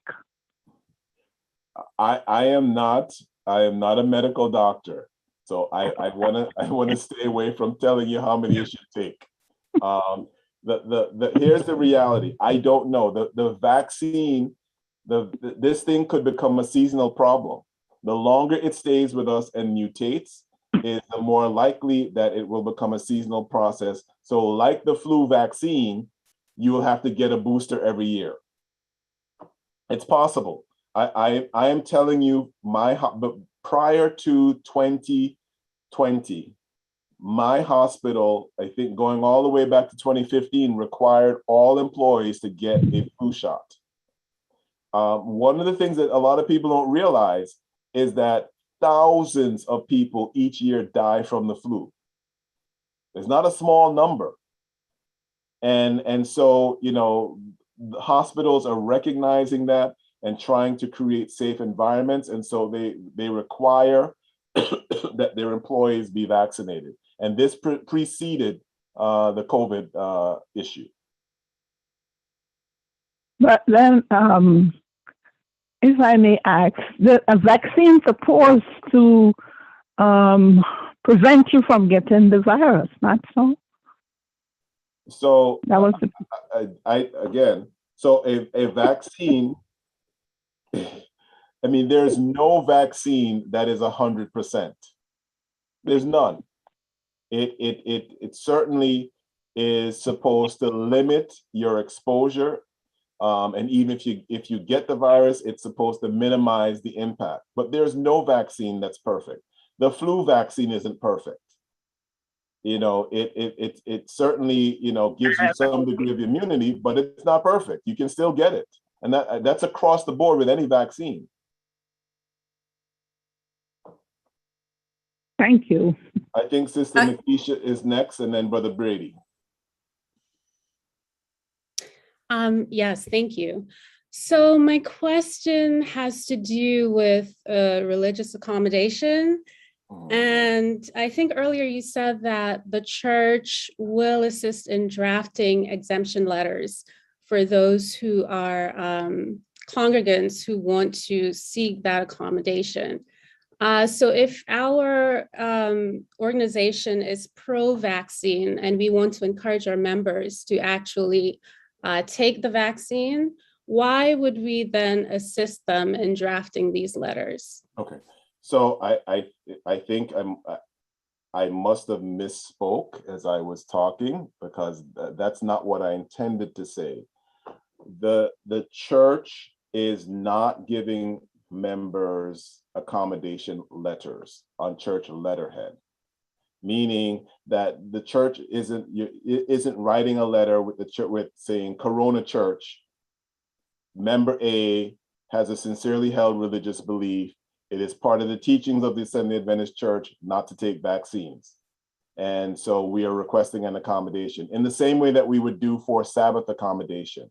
What the church has, however, done is to say, members, we have a form letter that we're going to give to you, and you can write your own letter to your employer. See, the thing is, you don't need your pastor or the church to write you an accommodation request. You can do it on your own, because what the law does is the law protects your individual religious beliefs, not necessarily the religious beliefs of the church. So as a individual, I can say, this is my belief, not the belief of my church, but mine, and I still want you to accommodate. So that's the church's position. The reality is this, that accommodations, if we begin to file accommodation letters that are frivolous, that are inconsistent, then we will diminish employers' willingness to accommodate our requests when we have real requests. So we should be careful not to make a misrepresentation. Don't put something in a letter that you don't believe, or claim that the church doesn't teach or the Bible doesn't teach. We've got to be honest. So just keep that in mind as we go through this process. Right. So just to follow up with what you were saying, I don't think you misspoke. I did understand that you were saying that we aren't officially giving these letters to congregants, but my understanding is that we are helping them to draft their own. So my question really is then, why are we even helping congregants to draft their own letters? You have the right to request it once you have a sincerely held religious belief, and that may even be hard to prove, but why then, if we are supposed to be encouraging our members to get the vaccine, we have hospital workers that we require to get them. We know that the vaccine prevents serious illness when you get, if you get COVID. Why would we then take that position? I don't know if you have any information on what the decision-making was in terms of taking that line of approach. I think the church is taking a position consistent with the law. So the law allows members to seek these individual type requests. And so we're not going to tell someone you can't do something. If someone feels convicted to do it, then they can do it. And then all we're doing is providing language that they can use, and making sure that language is clear, that this is not the teaching of the Seventh-day Adventist Church. This is my individual conviction. The law allows people to present their individual convictions for accommodation requests. And so that's all we're doing. Right. I get it. Even though the law allows it, you don't have to actually give them the language. So that's what I was. I mean, the language is the language is just saying, look, my name is John Ashmeade, and it's my conviction I shouldn't take the vaccine because of my religious belief. It's nothing. We're not giving them theology behind it. We're just saying, look, if this is what you want to do, you can do it, but the church isn't going to actively engage in this process with you. Thank you. Okay. All right. I'm sorry I don't have a better answer for you. That's okay. But it's a good question. Thank you. Okay. All right, Mr. Brady, my friend. Brother Ashmeade, please pardon my indulgence, but just hearing you speak, the intonation and inflection of your voice just reminded me so much of Roy. I'm sorry, but I had to say that. It's all right, man. It's all right. In your response about the church leaders, being our brother's keeper, you mentioned that we conduct the largest education system and some of the largest hospital system in this country and other places in the world. But as someone who works in the system, I find that the least of these among us can't afford the education system. There's a time when our church used to provide some kind of help for needy students in our system. That doesn't happen anymore, on a large scale. And our hospital system is so expensive as well that the least of these can afford it. I know, like the Andrews Hospital in Jamaica, the regular Adventist people can't go there because they can't afford it. Mercy. So my question is, when we talk about taking care of the least of these, who are they really catering to? Really? But y'all got some hard questions on it today. And this is quite off topic, Mr. Brady. No, I'm just teasing you. So here is the reality. And while we may want to point at the leadership of the church and to say, well, how is the church doing this? In terms of our educational system, I think we've got to take some responsibility for the state of our educational system. All right? Because when we don't send our kids to the schools and we send our kids to other schools, we weaken our own system. We're not funding our system sufficiently. I remember, look, I remember as a kid, I attended Hanson Place Elementary School. That school was packed with kids. And it had not only Adventist kids, but non-Adventist kids and kids who were struggling in the public school system and not doing well. And we were able to bring them in and give them supervision until they developed some vision. Okay, that's how it was back in the day. It's not like that anymore. Most of our schools are struggling to survive and they need to be consolidated, and our members have little to no interest in them. That's us. We're doing that to ourselves. And so we need to take that accountability and responsibility to do that. Healthcare is expensive in this country. I don't know what the system is like in Jamaica, but it is expensive. And it's, if you don't have insurance, you're in trouble. That's a real problem. And when Obamacare came about in this country, y'all Black people didn't protest. You see the protest that took place last year for what's the name of the gentleman who was killed? George Floyd. Floyd. You see the protest, the people that came out for Floyd. I guarantee you, if that many people that came out for Floyd had come out in support of Obamacare, every single person would have health care in this country. But we were silent. We said nothing. As 4 years of Republican efforts to repeal Obamacare, who marched? Raise your hands if you marched.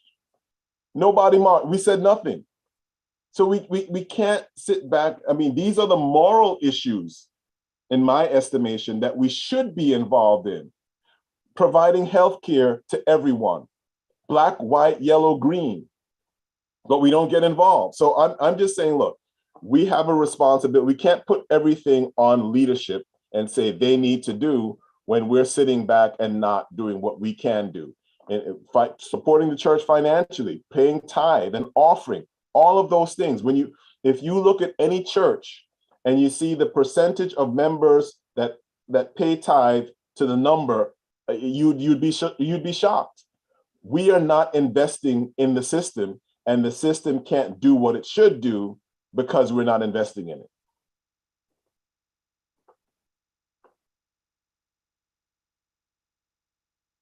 Any other questions? Well, John, I just have one, just to piggyback back onto what you had said earlier, an argument that some people make about their body is the temple of God, right? And so that's why some people don't want to take the vaccine. Because of some people believe, and of course, this is outside of your purview. You're not a medical professional, and I certainly am not. I don't know if there are some medical professionals on the platform. I don't know if they could, speak better to this, but that being an issue, for example, some people have a question about the fact that it's mRNA coding that's being used. And I guess that word code has some, I don't know if it's a highly charged term. And even though you try to, try to explain, I hope maybe somebody else could explain it better, that it's just a way that your body learns to read what the virus looks like when it comes into the system, so that your immune system, your antibodies will then become alert and to then fight the actual virus should it come into play. I don't know if that's something that could be further clarified. I don't know necessarily by you, but somebody else, because some people have that as an issue and feel that code, mRNA code, is going to do something beyond what it actually does. And sorry, let me just, before you even respond to that, before somebody, I think it was Sister Ed, was asked about the vaccine, she thought that the vaccine was going to prevent you from getting the virus. Well, no vaccine really does that. In terms of these type of coronaviruses, because even if you get the flu vaccine, what it does, no vaccine can prevent the virus from actually entering the body. But what the vaccine does, if I'm understanding, it helps your body to fight it and to mitigate the impact of the virus should it enter your body. Right. Right. So, Yes. So that's clarified, but then I don't know if you have any insight, or somebody else on the platform has any insight into the mRNA. Right. Because it's even been shared with me that people believe that there are animal products in the vaccine. So I want to be very careful. As I've said, I'm not a medical doctor. I think the whole mRNA thing is really the suggestion that the vaccine is altering your DNA. I think that's where people are coming from with their concerns. I think there is enormous amount of information on the CDC website and other reputable sites that have clarified that issue, that the vaccine is in no way editing your DNA. I don't think that an injection has that ability to do that in the first place, but I'm no medical doctor. And I think you are right that there is no vaccine that's 100%. What I've observed anecdotally is that, there are people who we just don't know who is going to react negatively to being infected. There's some people, they're infected, it feels like they have the sniffles, and some of them don't even know that they had it until, whatever. They never ever realize because they just didn't have a real impact. There are other people, they get it, they're flat on their backs. You just don't know. And these are healthy people that, you would be surprised who practice the health message. I've seen people who practice the health message. As far as I know, obviously I'm not in their home, but they've been advocates of it, and they've died from the virus. And so we just, I watched a video recently. This was put out by an Adventist hospital, and they were talking about, had people coming in and testifying about their experiences treating patients during the early stages. And it was horrific. I know many of these nurses and doctors have PTSD because they've not experienced the massive amount of death that has taken place.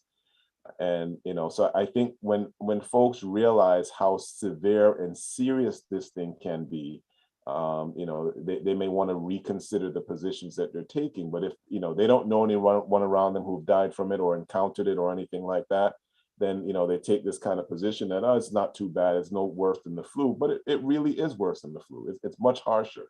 And, there's a higher risk of death than the flu itself, even though the risk of dying from the flu is there as well. Sister Nikisha, to beat me down some more. Oh, so Nikisha, you going to say something? Yeah, she raised her hand. Yeah, so I had unless Uncle Vernon has a question he wants to ask, then that's fine. Yes, okay. So my thing with this, John, I remember, I'm pretty sure you remember I sent you a video that church member had sent me. And your title had misinformation in it, right? I think misinformation is what's really driving this thing the way it's going. There are many people believe that once they see a video that was put together and you hear someone say they're an expert or they're a medical doctor or whatever the situation is, that whatever they're saying is, the truth, right? And I think that's one of the main reasons why there's so much negative towards this whole virus and the vaccine and all that.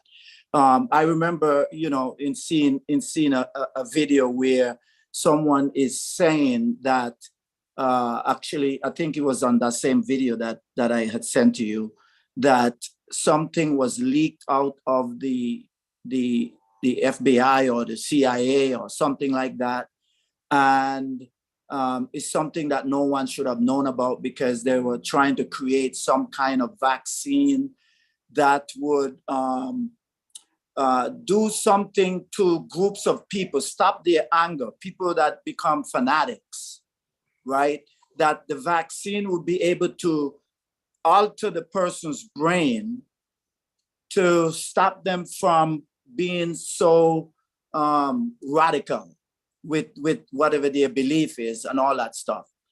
And I've looked at it and I saw the video that they're saying that they have the picture of the people supposedly in the FBI or the CIA or whatever. And the person that was speaking was so far away, it's like you couldn't really identify that person by just looking at the video. That's number one. Number two, they were showing the people that the person was speaking to, all of their backs was turned, right? So you couldn't see their face, and the room was dark. So all you saw was silhouette of the people that this person was speaking to, right? Now, when I look at that video, I'm thinking to myself, if someone really, really look at these videos well and examine them well, they will definitely know that this is not something that is authentic. It's not coming from any credible source or anything like that. And I think that's where I believe that's where the biggest problem is with this vaccine and this virus, surrounding the vaccine and virus. So the misinformation that you had in your title, I like to see that, but maybe the misinformation part of it is something that probably someone would probably like to hear a little bit more. I mean, I'm not an expert in looking at anything to prove whether or not it's authentic or it's true or it's coming from credible source. But I guess I don't know if you have any comment about that. Sure. So I do remember the video that you shared with me, and they were trying to suggest that there has been a long-standing plan to sort of do some gene editing that will make people much more compliant, and to follow what leaders want them to do.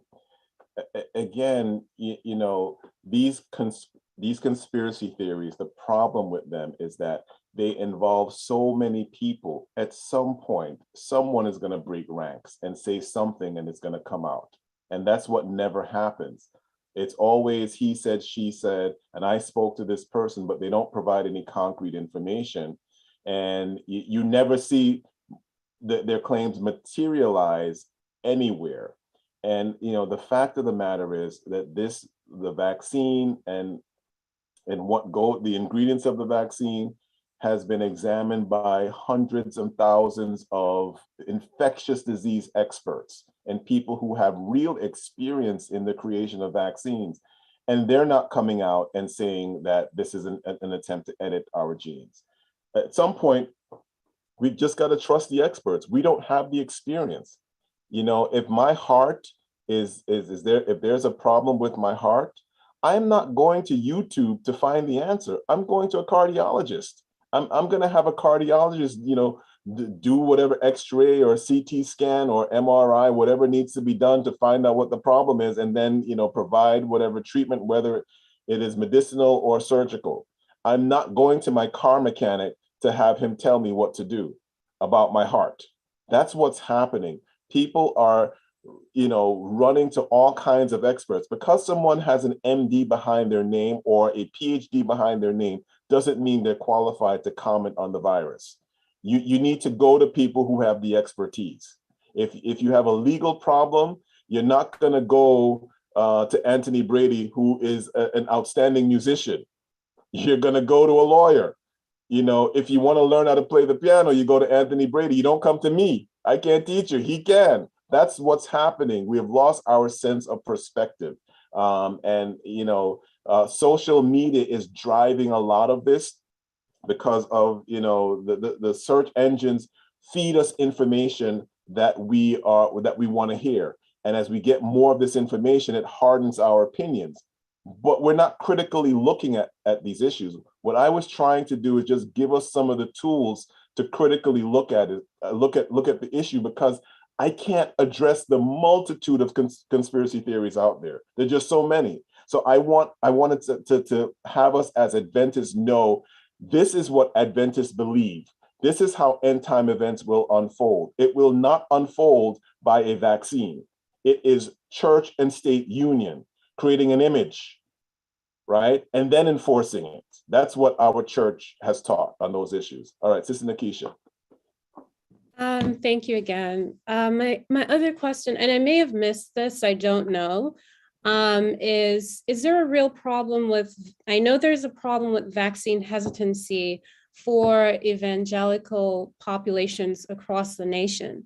Is that a problem, vaccine hesitancy in the Seventh-day Adventist Church? For example, do we have any information on, say, what percentage of our members are vaccinated, or, you know, like, what's the rate, you know, at which we are getting vaccinated? I don't know if the GC has anything like that you could point me to. Right.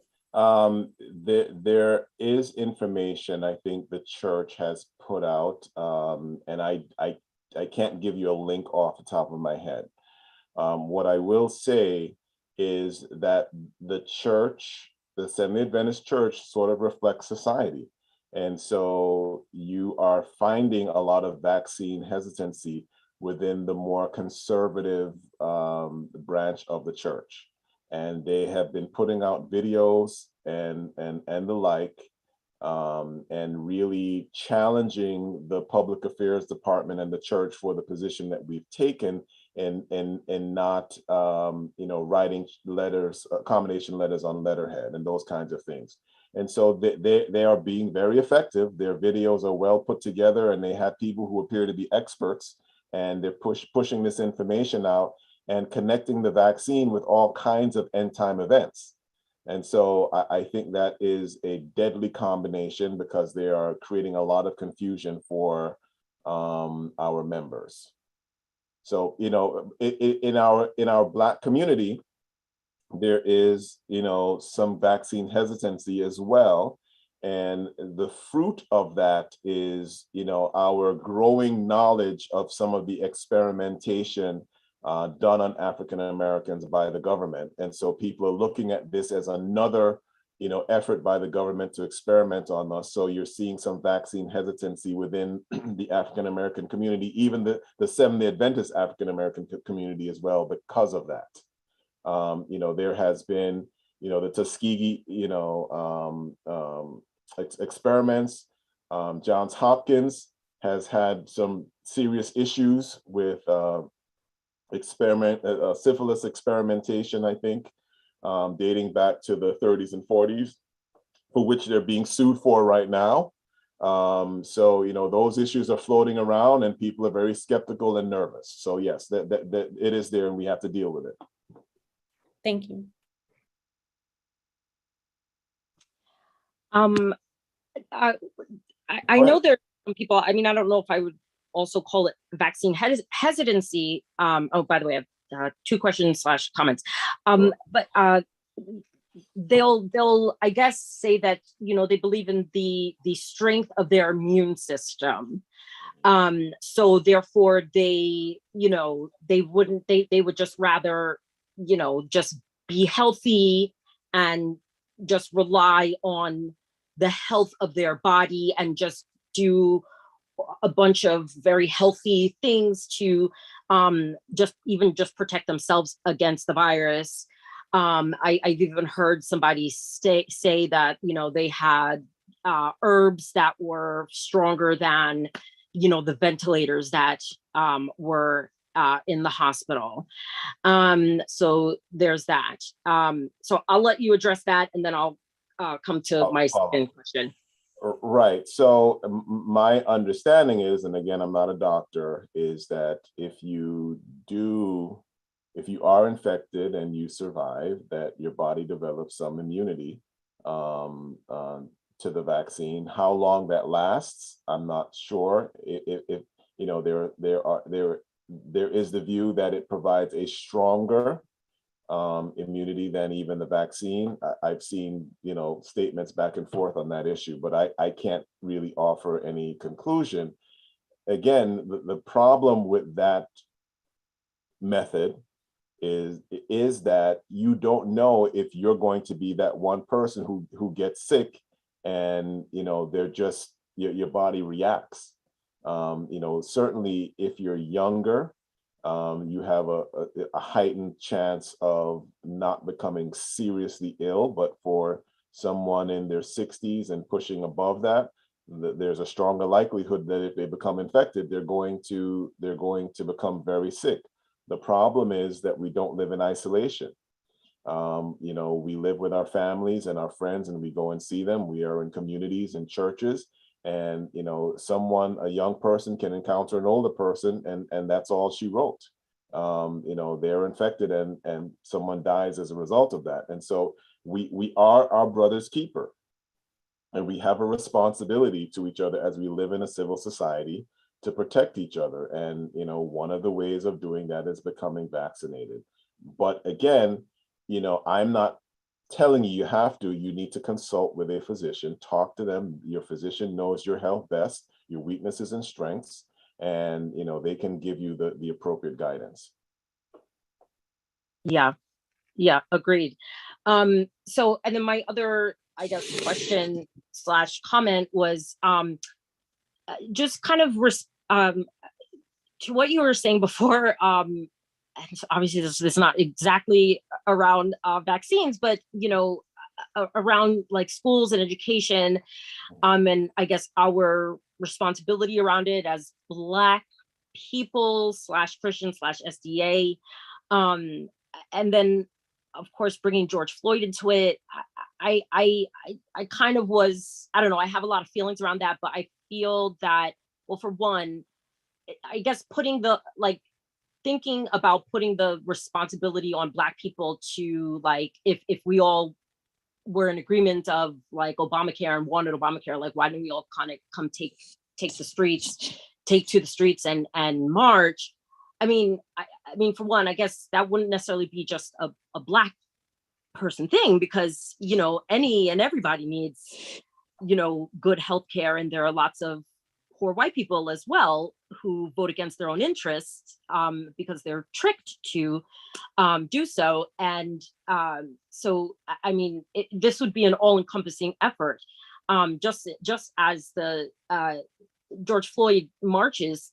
That wasn't a Black march. Those marches were completely, you know, multicultural, and, you know, there was any and every, you know, race and culture involved in that. So I guess that was that was the only that was the comment that I wanted to add to that. But then also, as it related to, you know, education, I don't know. I guess I always hear that over the years. I was educated public school, except for preschool. I did attend, Linden.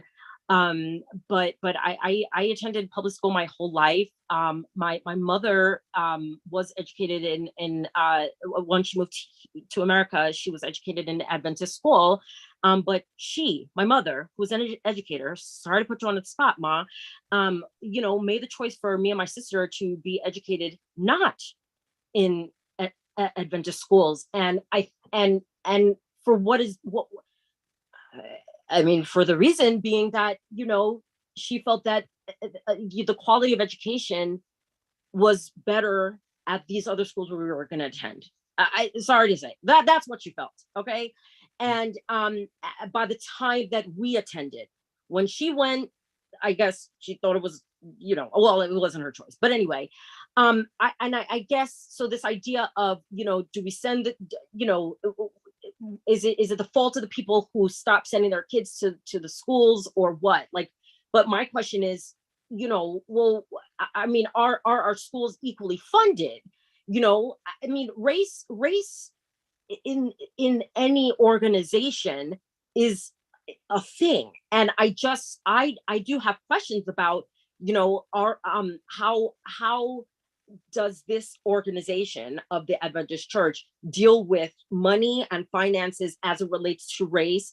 And does that impact? The fact is, we have these things called regional conferences that were established and designed because Black people, I believe from the early 1900s, perhaps shortly after, Ellen White's death, or maybe she was still alive at this time, were not allowed to have leadership positions.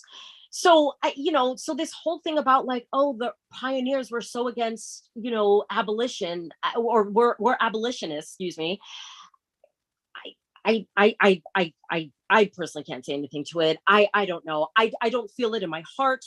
All I know is that, there's a lot to be learned from the book Protest and Progress, but why were the regional conferences even developed? Why do they remain to this day?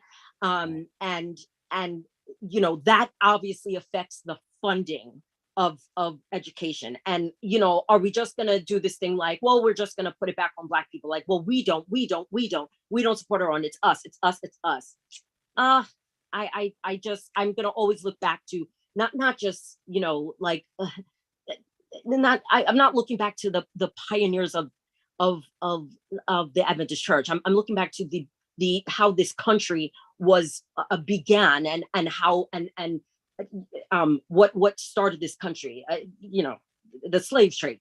So anyway, all right, I'm done. So you've said a lot. I don't know that I can respond to every point you've made. I certainly didn't want my comment about Floyd to be a flippant type response. I think I was trying to suggest that the protests that took place last year in relation to George Floyd's death, you are absolutely correct that this was not only Black people protesting. This was the nation itself rising up and saying, this is not acceptable. We are angry about this. We don't want to live in a nation like this. My point, this got people's attention, and it caused a number of corporate entities and government agencies across the country to sort of reinvest and begin to take a new look at race and how it impacts, African Americans in this country. My point to you is, police brutality is a real serious problem. But if we compare police brutality with the impact that a lack of healthcare has across the board on Blacks, whites, green, everybody, the lack of healthcare is a bigger issue. This is my opinion. I could be wrong, but I think it's a bigger issue.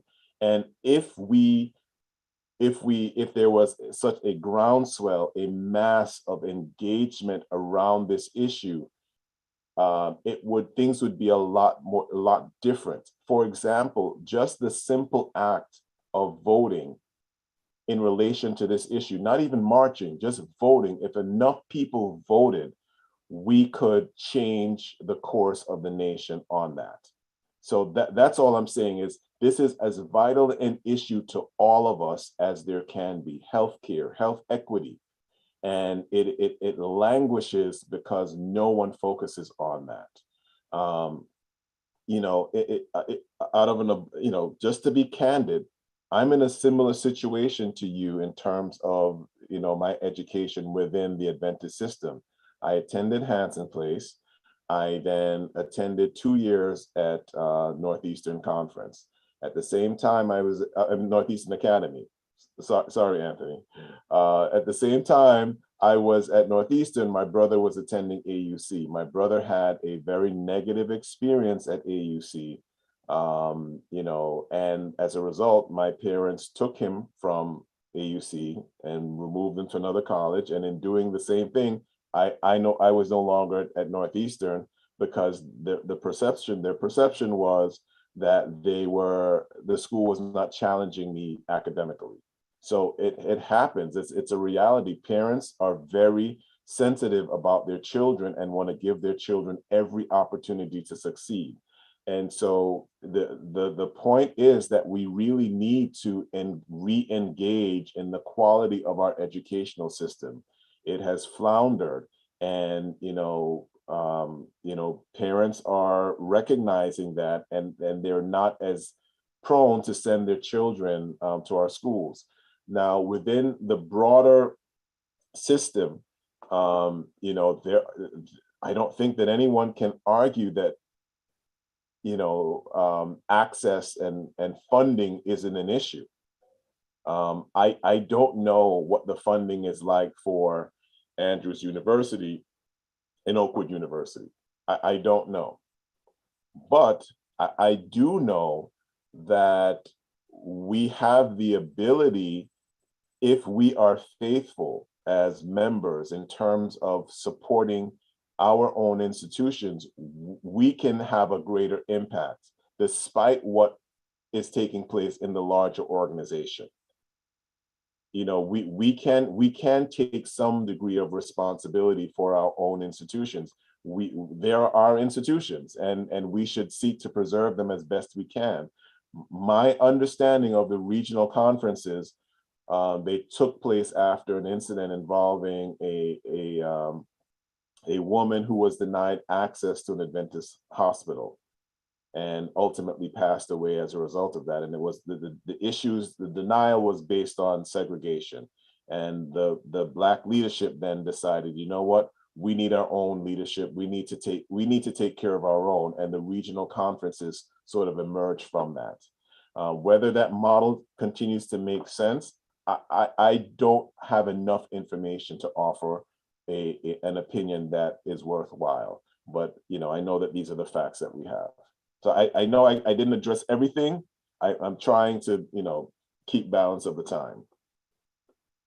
Thank you. Okay, Mr. Anthony. I promise this is my last question. That's okay. Yeah, and I think because we're almost out of time. We're pretty much out of time officially, so forgive me. Okay. Unless there's something really, really pressing, we're going to let Tony be our last question for the program. Yes, sir. You mentioned that the conservative caucus or the conservative elements of our church are more likely to be against the vaccines or the vaccine mandates, right? Now, what I want to know from you is, do you see a link or connection between this conservative caucus and those elements in our country that believe that the election was stolen, or those elements that are sympathetic to the insurrection of January 6th, or those elements that are kind of against voting equal rights? Do you see a connection or a link? Mercy. Y'all trying to get me in trouble. I know. Woo! All right, so let me say this, and I'm just gonna say it. Whatever, it'll be what it is. We should take real note. We should take real note of the silence of our regular prophecy preachers about January 6th, 2021. I've heard no one say anything about it. And it is stunning. What they're focusing on and what they keep running with is, oh my God, climate change legislation, COP26, the Pope and everybody's meeting about green Sundays and Sunday. It's a meaningless. Nothing is happening there. The point I was trying to make, and perhaps I didn't say it as pointedly as I should have, is that there is no look. We ain't coming together. We're not coming together. We're going to continue fighting. This is what this age will be all about, is the constant fighting. It's going to intensify. We're not going to get along. It's a clash. And society is unraveling before our very eyes. And this is what the French Revolution occurred because there was so much conflict and so much exploitation that people rose up in rebellion against the Catholic Church and the monarchy.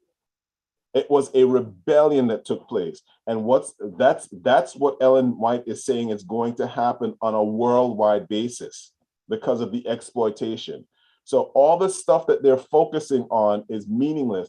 January 6th is a big deal. If but for divine providence, our election could have been undermined and stolen, and Trump would have been put back in office. The plan was to prevent the certification of the election. And if the election was not certified, then Congress would have to vote in who the next president would be. And the Republicans had the advantage in the Congress in voting in the next president, and they would have put Trump back in. This was a real coup attempt. And that should scare all of us, because if that were to happen, we would see the first imperial presidency. This guy was immune. And he was acting like he was an emperor instead of a president. And he remains a threat to our democracy for 2024. So let's see what people are going to do. But it is disturbing to me that our regular prophecy preachers are silent on this issue and ignoring it. They need to stand up and speak about it, because it is the most serious threat to our democracy out there. All the other stuff they're talking about is meaningless. And so, yes, we are becoming very politicized, and we're dividing into these two camps of Democrat and Republican, and our theology is being shaped by the camp that we belong in, and not what the Bible is actually telling us. The Bible tells us at the end of time, it will be Protestant Christians who will seize control of the government and seek to impose Christianity on everyone by force. It was Christians who were marching in on January 6th. It wasn't atheists and liberals. So, that I'll leave it there. I'll leave it there. But again, all this stuff is driving the anti-vax movement. This rabid anti-government sentiment is part of what is taking place. We want small government, limited government, and when you have small and limited government, they can't regulate the big corporations, and they can't restrict the power of the church. That's the fear. That's the real challenge to us. And so there needs to be a balance.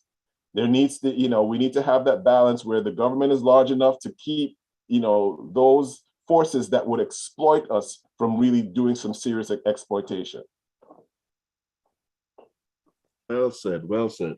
Thank you very much, John, for your presentation. And I know that we learn more than we knew before when you started. So I hope that God will continue to use you in this way in the future. So with that, I would turn this program back over to Elder Cameron to close. Yes, thank you very much. Thank you very much. Just want to Hang on one second. Turn this thing off. Okay. Just want to thank Attorney Ashmeade once again for his words of wisdom and for sharing with us all the wonderful things that the Lord had laid on him. I'm sure there's so much more, but because of time constraints, this is all we can do right now. But we really appreciate what you have shared with us. Want to thank you, Brother D'Souza, for allowing this on this religious liberty portion of our program today. Just want to close out the day by saying thank you to everyone from this morning. We had a wonderful day in the sanctuary, and those of you who were viewing online, I hope that you were blessed as well. We had baptism today, our first baptism after COVID, and we're looking forward to many more. And we hope that as we go through this week, that the Lord will be with us and that we will be blessed. And until we meet again on next Sabbath, again, it's Community Guest Day. We invite you to please come out as much as possible. And those of you who are viewing online, once again, we ask you to please Zoom in and share with us as we worship the Lord on his day in spirit and in truth. Let us pray and be dismissed. Heavenly Father, we thank you so very much for the day and for all that you have done for us, for your presence among us. We ask, Lord, that you would continue to illumine our minds by thy mercy. Fill us with thy grace. Help us to treat each other as we would like to be treated. And when you shall come in your kingdom, please take us all home to be with you. Help us to learn and to love each other as you have loved us. In Jesus' name we pray. Everyone have a